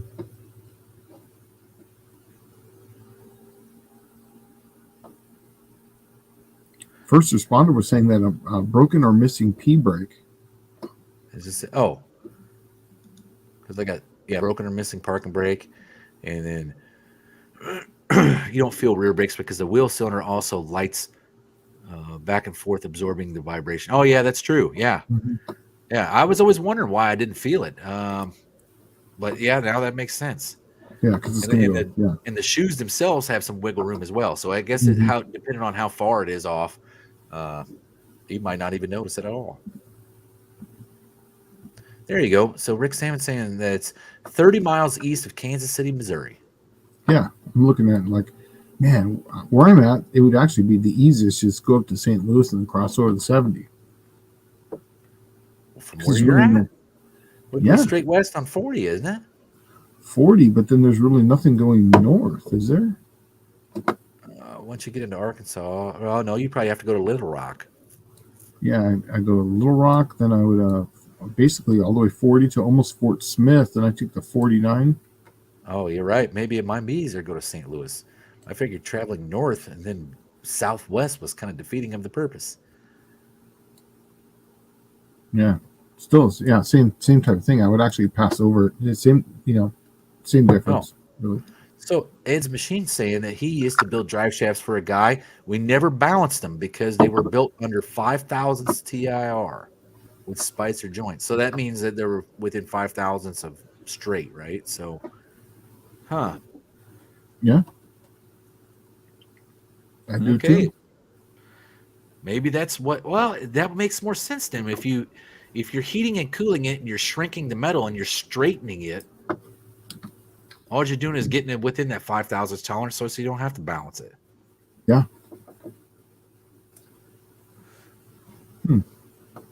Huh. And he's saying it's directly on I-70. That's what Rick Yeah. Saban's saying. All right. D150 series says, I really appreciate you guys just getting back to hot rodding. You guys have woken up my brain. Well, perfect. I'm glad that's happened because Yeah. mine is going to sleep. Yeah. Yeah. Sometimes. Actually, it's just to inspire people, and do the right thing. Everybody always has the opportunity to get hung up on stuff, and there's things I don't know. I'll be the first one to tell you I don't know everything by far, but help you out where I can. Yeah. Let's see. Jonathan Couchy said there's a YouTube doing a Fox body build with a 750 cage with built twin turbo 7.3 Godzilla stock bottom end and a Yenko transmission with a modified Ford 9-inch rear. I think that's Cletus. Twin turbo 7.3. That probably sounds about like Cletus. Well, maybe I'm wrong. I think he was going to go. I was watching one of his videos. They're actually putting the cage in it, but I think he's doing it NA first, or and then he's going to the twin turbos. I don't remember, but yeah, something like that. But yeah, I think that was Cletus. Man, I'm going to build something turbocharged here soon. I'm already building the turbocharged 350 Buick, but I got the whole project figured out. So you guys are going to want to stick around for that. I'll be the first EFI Buick 350 with a turbo. That's awesome. Yeah. All right. Let's see. Big Belly Racing saying, is it near the old KCIR track? Ooh, man. I think KCIR is in that Kansas City, Kansas, though. Or is it still Missouri side? I'm sure some of you local guys will know this. I have never been to that KCIR track. But I know they used to have national events used to be there. Wow, really? I'm pretty certain. Yeah. Just like, like all the good stuff, all the good races, they all got rid of their tracks and then went to these big, illustrious $10 billion places. And, it just like, and it took the ambiance away from them. Like, how NASCAR, they went from having stuff like Wilkesboro. They went away from Wilkesboro, right? And why? Why? That was a great track. Yeah. First Responder Garage is saying, here's a question for the old timers. What is the firing order for the first gen small block Chevy flat plane, and how did they balance it? I'm not an old timer, but I'm assuming all General Motors are 1-843-6572. Flat plane is going to be different. Yeah, flat plane is going to be a little different. It's going to be like a Ferrari. That fires bank to bank, right? Yeah, it's going to bank to bank, exactly. And balancing it now on these, you want is light. You're really never going to get them 100% balanced, or as far as a neutral balance or whatever. I did a lot of this stuff. You're going to want to have the lightest parts possible. We did a few of these for an LS, and we used titanium rods to get the weight down. But no matter what you do, you're going to have some sort of harmonic or imbalance somewhere in there in a range. You're just going to basically, if you're going to be in this RPM range, mostly you take the balance and you get it out of that range. So that way there's no harmonics in that range. But on that one, I really don't know the firing order on that one off the top of my head, but it's bank to bank. I can tell you that. Yeah. I don't know. I'm going to Google it. Man, well, he's probably already got the answer, Shane. You shouldn't answer it. Maybe some of these old timers should chime in. I don't know. Yeah. Flat plane's new to me. I mess with junk that never came flat plane. Right? Yeah. Yeah, they have an interesting sound. You ever heard them? Oh, yeah. The flat plane Ford, what was that Shelby GT350 they did a few years ago? Yeah, yeah. It sounds so raspy. Yeah. Right? I really didn't like it, to be honest with you. It sounds just really weird, but maybe that's the way the V8's supposed to sound if you put the stuff in harmonic, like the way it was kind of designed. Yeah. I don't know, man. I still like the 1-843-6572. I mean, I just like that. You like the way it sounds? Yeah, I think it sounds awesome. All Chryslers is that same firing order, right? Yeah. I like the LS, or for me it would be the Windsor firing order. I just like that also. I mean, it's a distinct sound also. So either one, I think it actually sounds like a 302 HO Ford, but it's the same firing order too. Right? Exactly. But the LS sounds, when you get a 302 5-liter Ford with the HO cam in it, and you get that thing dialed in just right, they sing, man, do they sing. And that LS has some of that flavor, but it's generally much bigger cubic inch, and it doesn't sing like that 302. Yeah, that's right. Yeah, because remember back in the day when everybody was getting those Mustangs and they were putting the 40 series Flowmasters on them, and they had the turn downs right there. I mean, you could tell that was a Mustang coming from a mile away, just Right. from the sound of that, Yeah, they sounded so good. Let's see. Its machine says that the crankshaft is neutral balanced, no bob weights like a 4-cylinder. That's interesting. But I guess that's because it's flat plane, so every throw is opposite the other. Yeah, and that's So why you want to run really inherently light be- components. Yeah, that's why it'd be inherently already balanced, Hmm. I guess. So Danny Boyd's saying they thought they'd outgrown North Wilkesboro. I thought they're going back there though. I I think their Heritage Series or something is going there. Um, the man, it was just those 80s, 70s, 60s tracks. I really liked them, the NASCAR tracks. I used to follow NASCAR up until about when did it really go to crap for me? When they started building tracks like that California track in Texas and California, and I got one here in Nashville. No banking, crap that nobody can pass. That's when it went to shit. That was like 2001, 2002. Stop watching it. So, what the sad part was, once you watch one of those races, they're all the same. So, man, they'd run California, and then you're like, there's no point in watching Texas or Nashville because the guys that barely pulled ahead of everybody else is the ones that's going to win this next one. So, First Responder Garage says 16327,458 made 350 horse on a 212 cam, correct with balance. So it was essentially neutral balanced. Yeah, exactly. But you want you want as light a weight as possible. Man, I'm starting to run out of gas. It's been a long week for me too. So yes, understand. Yeah. Danny Boyd said you can tell a 5.0 Coyote from a mile away too. They do have a distinctive sound. But man, that one that was in that GT350, gosh, they were raspy, and it just had its own sound. You could hear the thing doing a burnout. Well, one came out to Jeffers, like 2018, 19, 20 maybe. That thing would do a burnout, and you knew what it was the second he started doing a burnout. You knew exactly what it was. It revs so quick, and it was so raspy sounding. And it was identifiable. And they sounded all right. It was weird. It just did not sound like a V8 to me. But yeah, so Danny Boyd saved 2000, 2001. Yeah, that whole flat plane crank thing kind of came back around in like 2015, 16. We started getting a lot of calls on it for people to build one, for them. And I'm just like, well, we'll build it for we'll build it for you. But if you don't buy titanium rods or a really lightweight rod with it, because, the whole idea is you got to just keep the mass down. You want to just, small, short deck, super small rod just for RPM. But it's still going to have, because those things are 90 degrees, so there is going to be some sort of harmonic in them, as far as getting them balanced. I mean, it's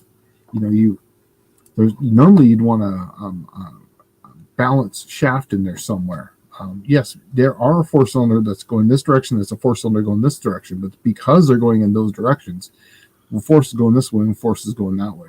That's where you start having the harmonic problems with them. So that's the only thing I want to say on that. There's nothing to balance it on the bottom. If it was a flat plane X engine or a boxer, you'd be just fine. Yeah. You'd be totally fine. But when you start going like that, they are correct. There's really no counterweight, so you can put weights on them. But because of that, that's the reason why you have the problems with them. Yep. So Ed's saying that the reciprocating and rotating factor of the rods and pistons cancels each other out. Yep. And Danny Boyd says Coyotes just don't sound as good as 4.6s and old small block Ford 5.0s. I'm right there with you. I think a 5.0 at 2,500 at max song, there ain't nothing sounds like that. It sounds good. It sounds sweet, crisp. I take that back. 302 Chevrolet will sound like that, and it's virtually the same board stroke, right? But they do sound similar. They get up in that song range.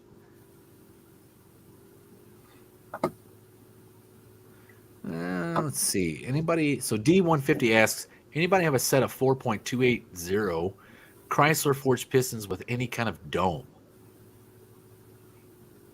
What block is that? Is that 400? I don't have no. That's a 400 is like a 4.3 something. Yeah, I don't have any pistons for that. Sorry.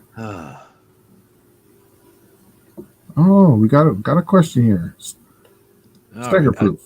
Right here in your realm of expertise. Yeah. See this one. Building a Slant 6, decking 1,000 stock head, 1 barrel intake and exhaust with port match and cleanup. Maybe back cut the valves. That should be the first thing you should do on that engine. Want the fastest stock Slant in Tamarack, Tennessee. Any cam suggestions? Yes. Get rid of the 1 barrel intake.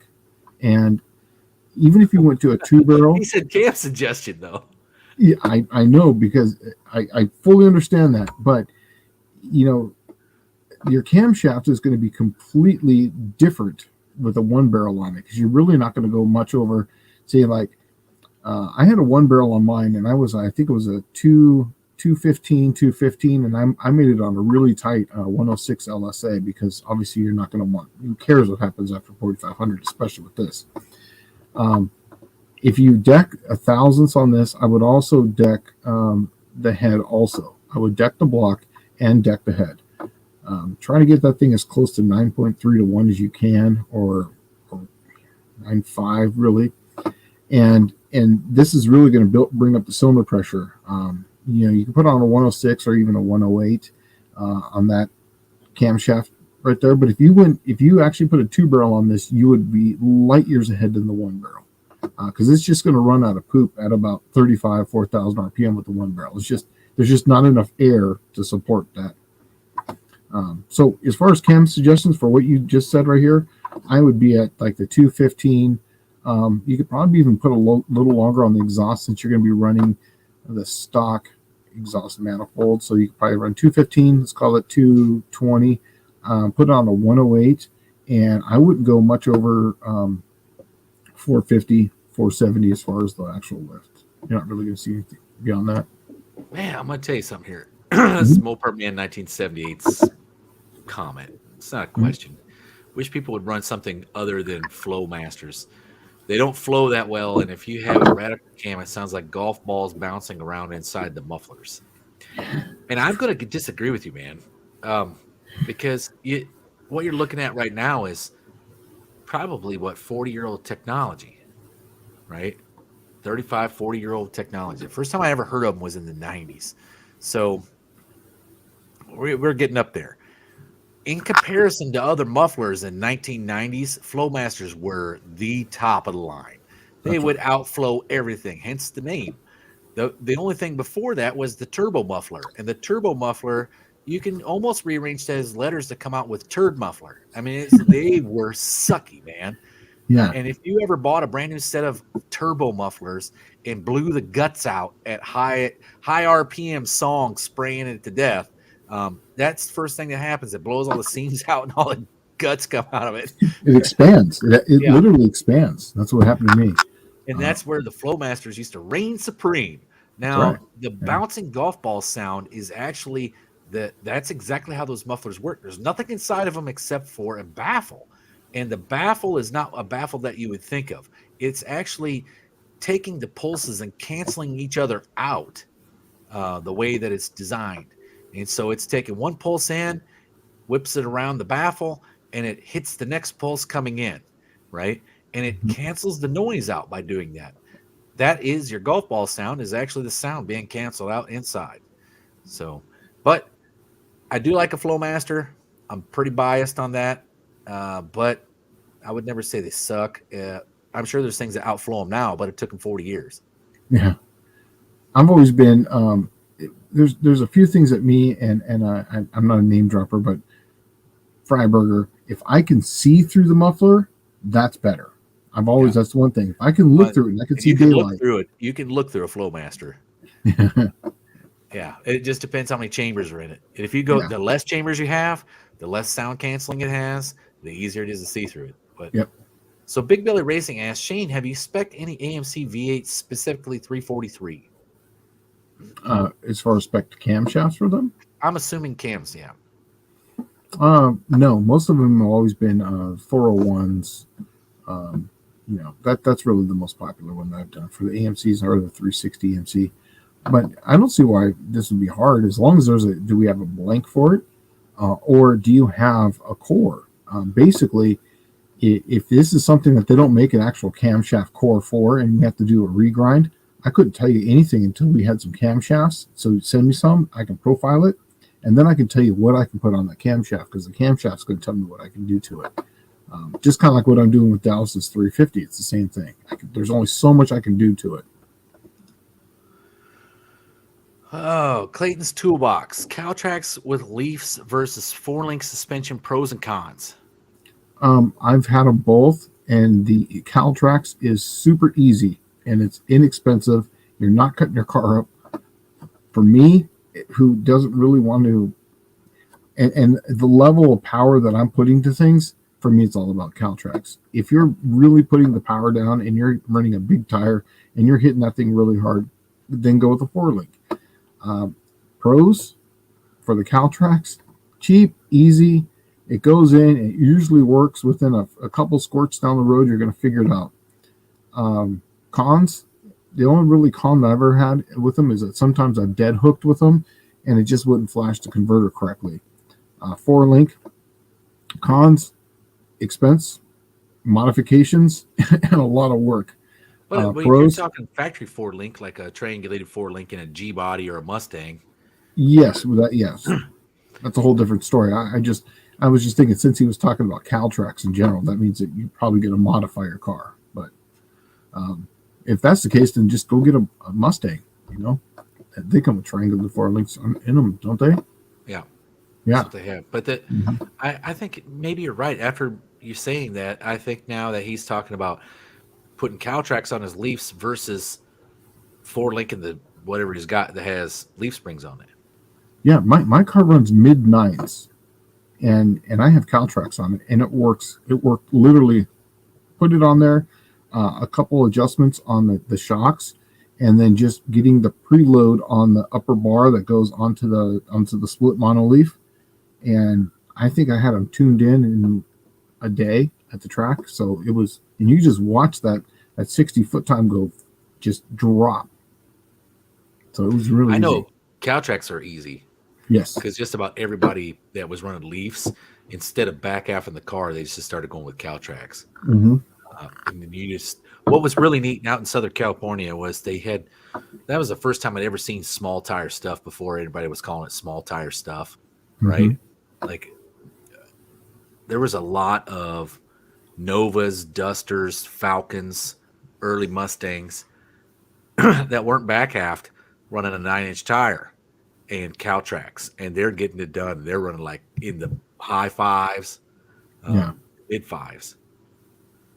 Yeah, but those guys are not really hitting the tire hard. They're it's like a twin turbo deal. Right, they're gliding it out. Yeah, they're rolling it in. Now, I'm not saying that you can't hit the tire hard with the Caltrax, but I don't think you're really going to be hitting it hard with a ton of power. 700, 800 is what I've seen. You could probably do it. There's people doing it. So I just like the Caltrax. It's really simple. It's easier, and you're racing fast. Let's see. Stagger Proof's wanting to know where he can get a 2-barrel intake for a Slant, less than an arm and a leg.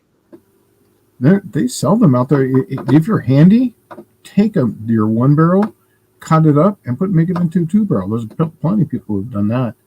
And here's one thing that everybody overlooks when you're looking at intake manifold. You're just trying to seal it up, right?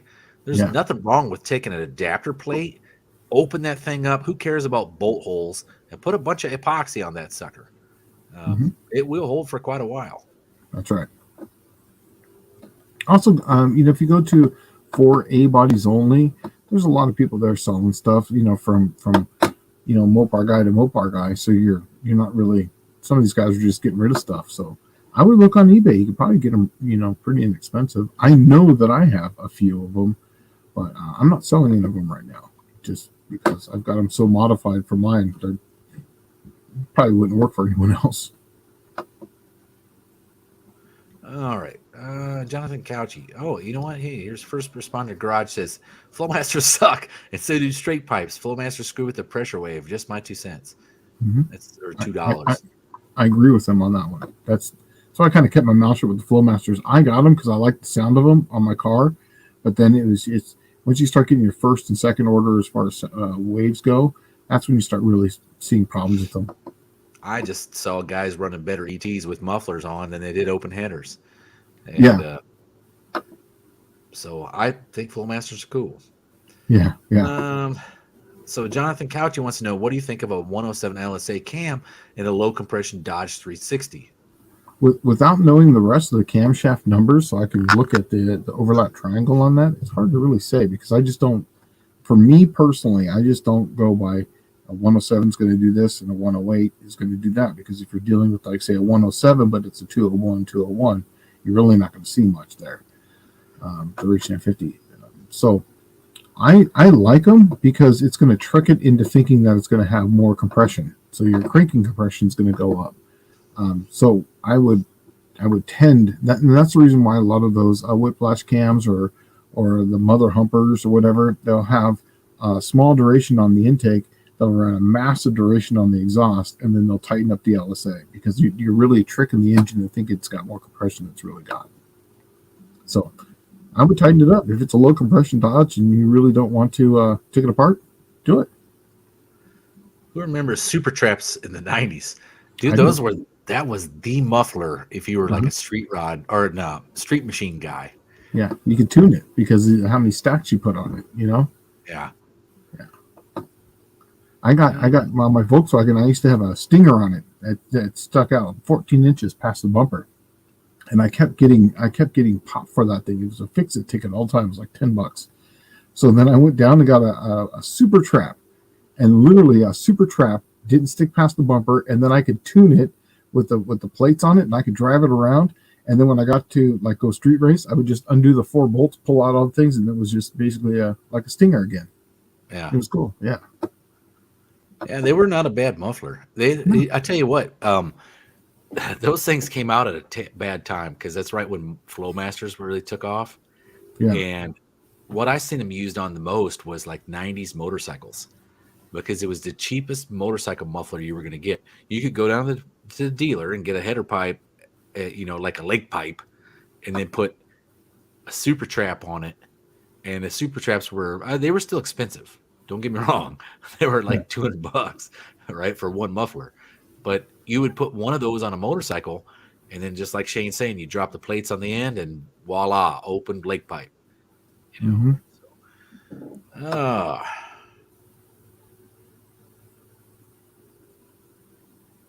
Let's see. Oh, Clayton, he says he wants to know. He goes, Shane, please tell us 848. Yeah. Please tell us more about your car that runs mid-9. Sounds cool. 1966 Dodge Dart, 408 small block, 904 transmission, 8 3/4 rear end, 28. When I run the 28 1050 tires, I run a 430 gear.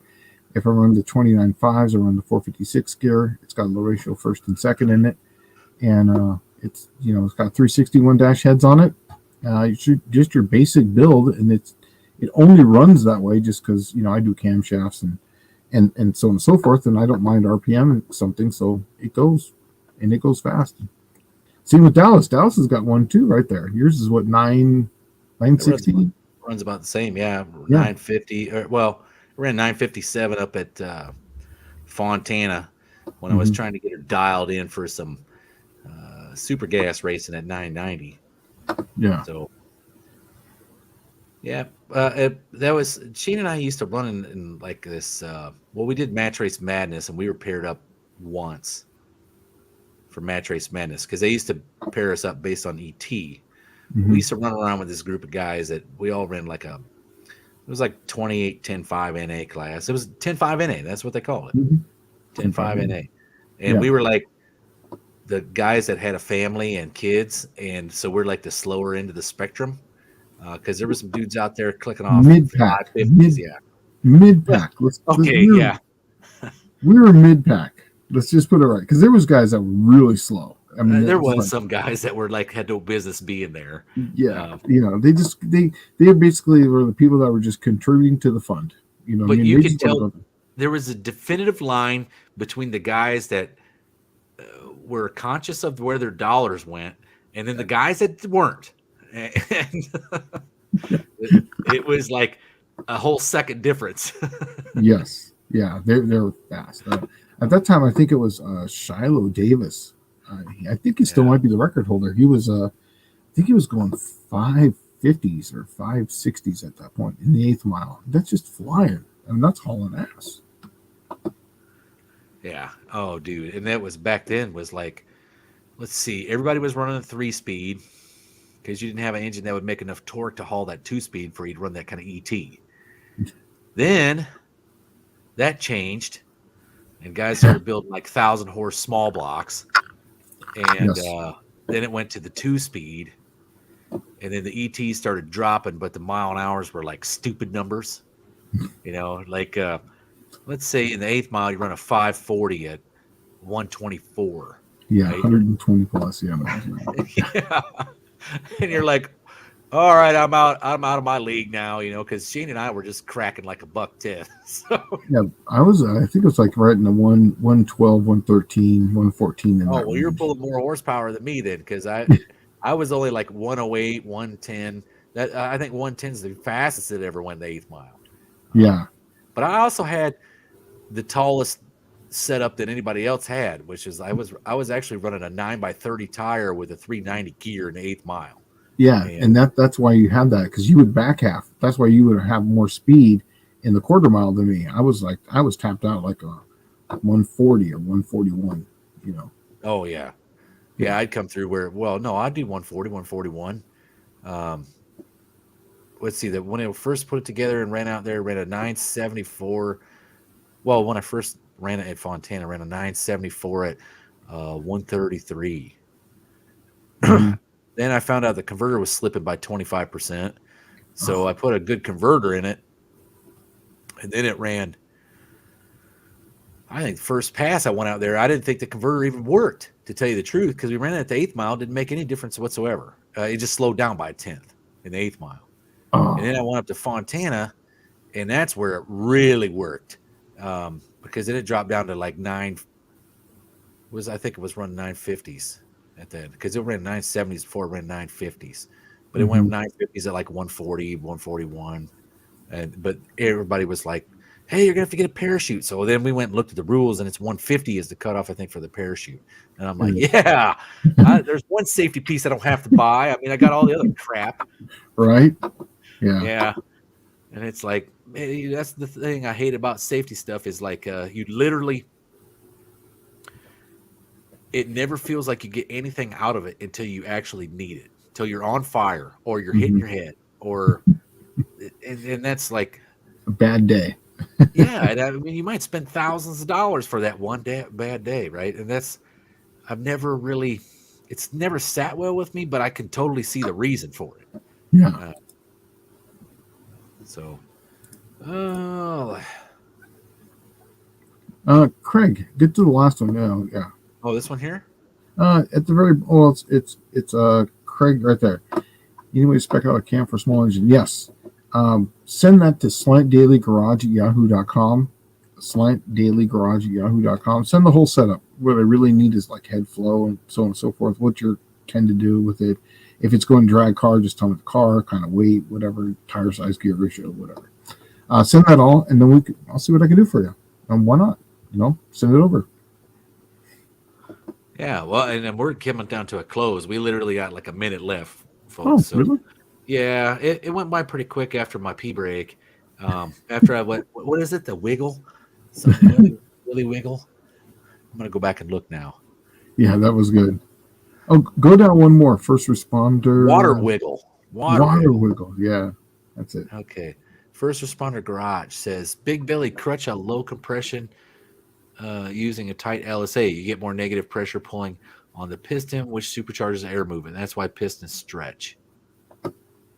Yeah, well, I agree with them on the low compression, and you tighten up the LSA. Basically, it does technically supercharge the air, let's call it, because your intake closing events, and then also too, it's going to make the crank compressor go through the roof.